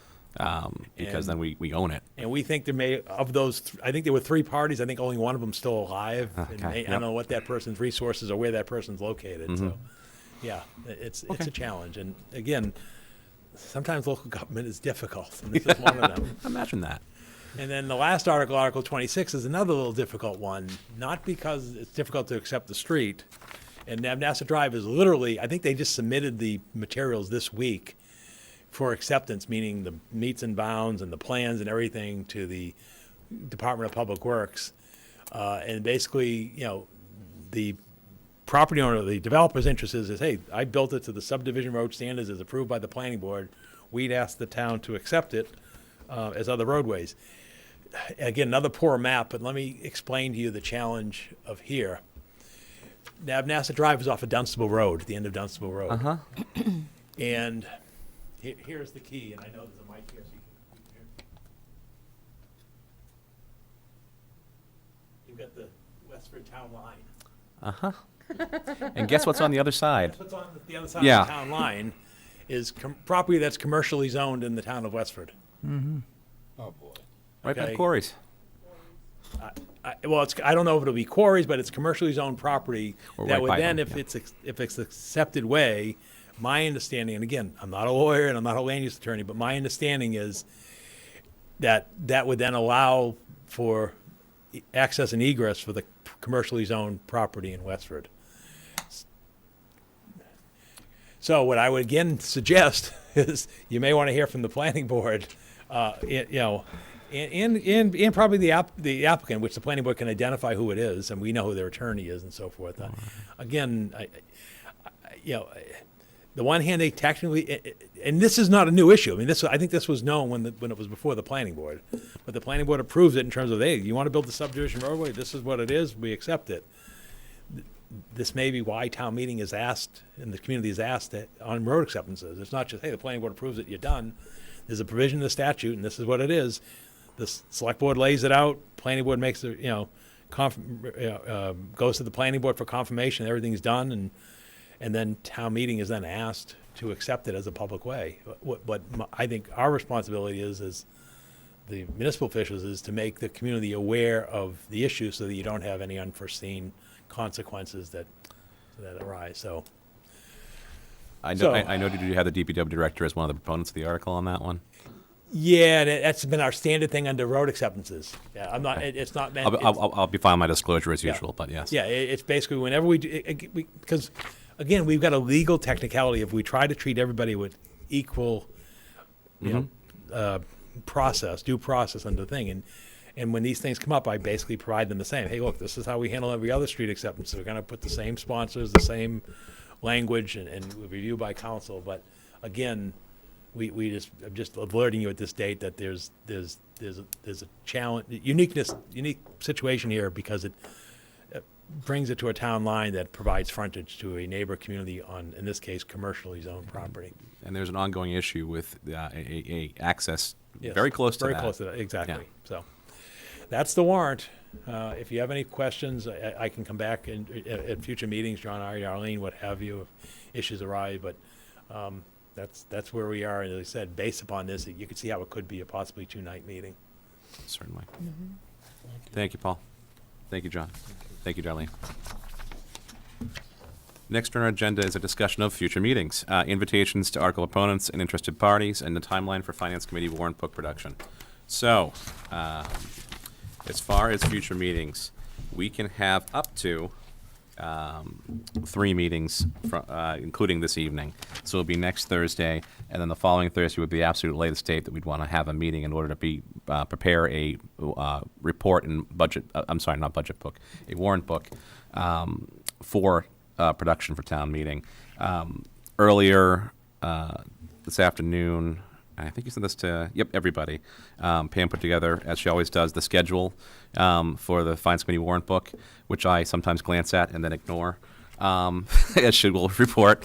But just so we all know and all are aware, as she's noted correctly, September 29th would be the last day for recommendations to make into the included book. That would mean if we have presentations next week, we either have just presentations next week, and that would be for Articles 10, the citizen petition, Article 20, where we've had a request to be heard from the fire union, the firefighters union as a whole. Yeah, okay. The Articles 21 through 23, where Chris would come and give his presentation regarding the change in the use language that he's been working with the planning board on. Article 26, as Paul just mentioned, regarding Nabnasset Way? Or Nabnasset Drive, yeah, okay. Yes, thank you.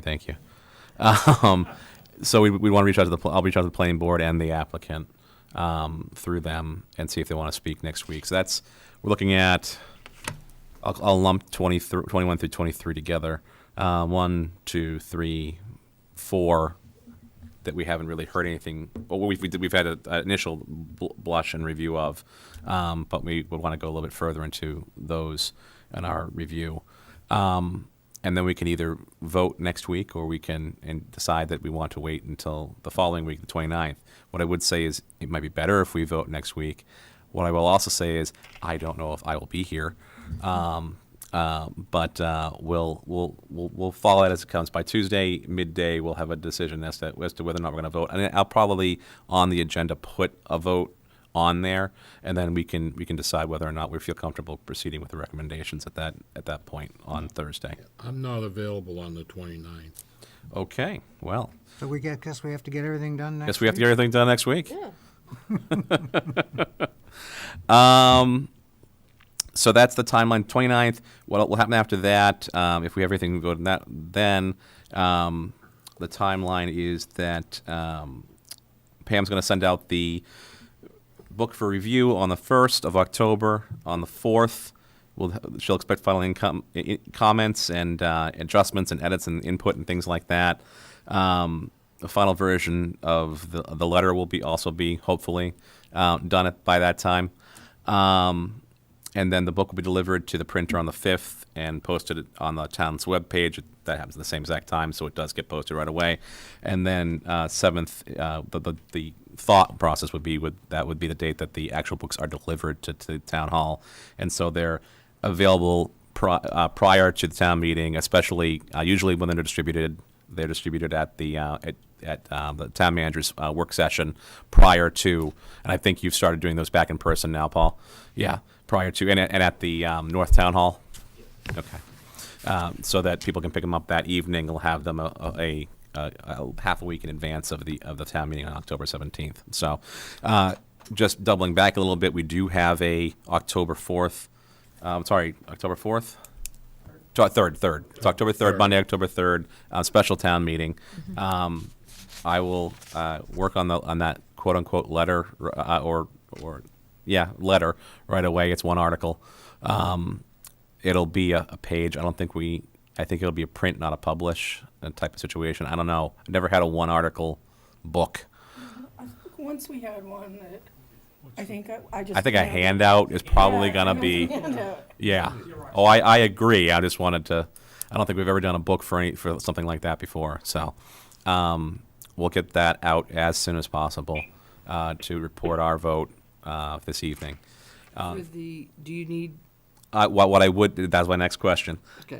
Next statement, rather. What I would ask is if you had a position that you took this evening on your vote, I would ask that you send me why you voted where you voted, and I will incorporate it into it and circulate that letter prior to sending it over to Pam to have it published and whatnot. And you'll need that by when? The sooner the better. Okay. So the 3rd, where are we today? We're at the 15th. Mm-hmm. I'd like to try to get it out by midweek next week. Mm-hmm. Okay. That's good. That's fine. Yeah. I just needed a frame. No, of course. Yeah. We'll put that together, get it out, and get it published so people have it and they're available.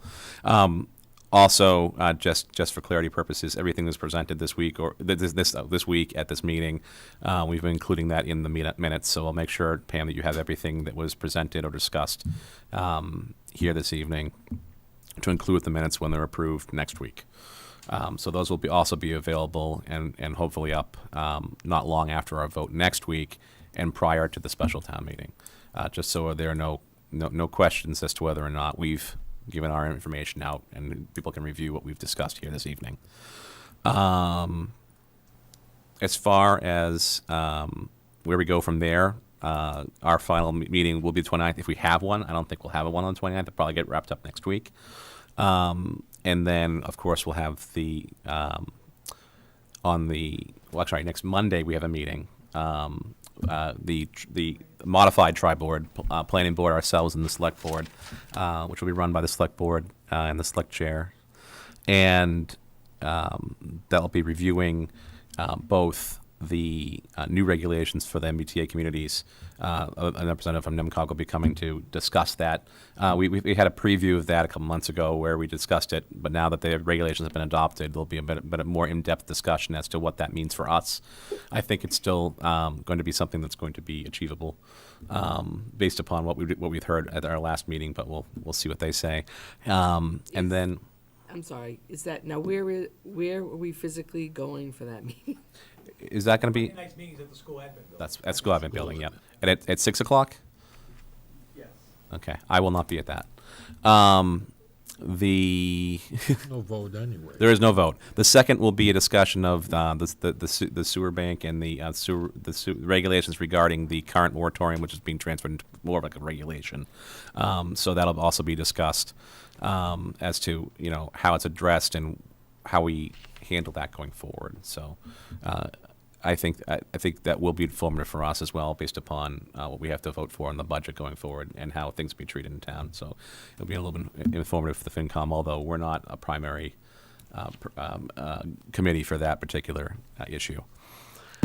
But after that, again, October 3rd at the Senior Center for the special town meeting. Then October 17th is the first night town meeting, as Paul mentioned earlier. He expects this might be a two-nighter, although, stranger things have happened. I thought that it was going to be two-nighter for the spring annual town meeting, and then we got finished in one night. So we'll see what happens and go from there. And then capital planning starts, and usually our first meeting back, official meeting back, will be in January, where when the budget is put together, January or early February.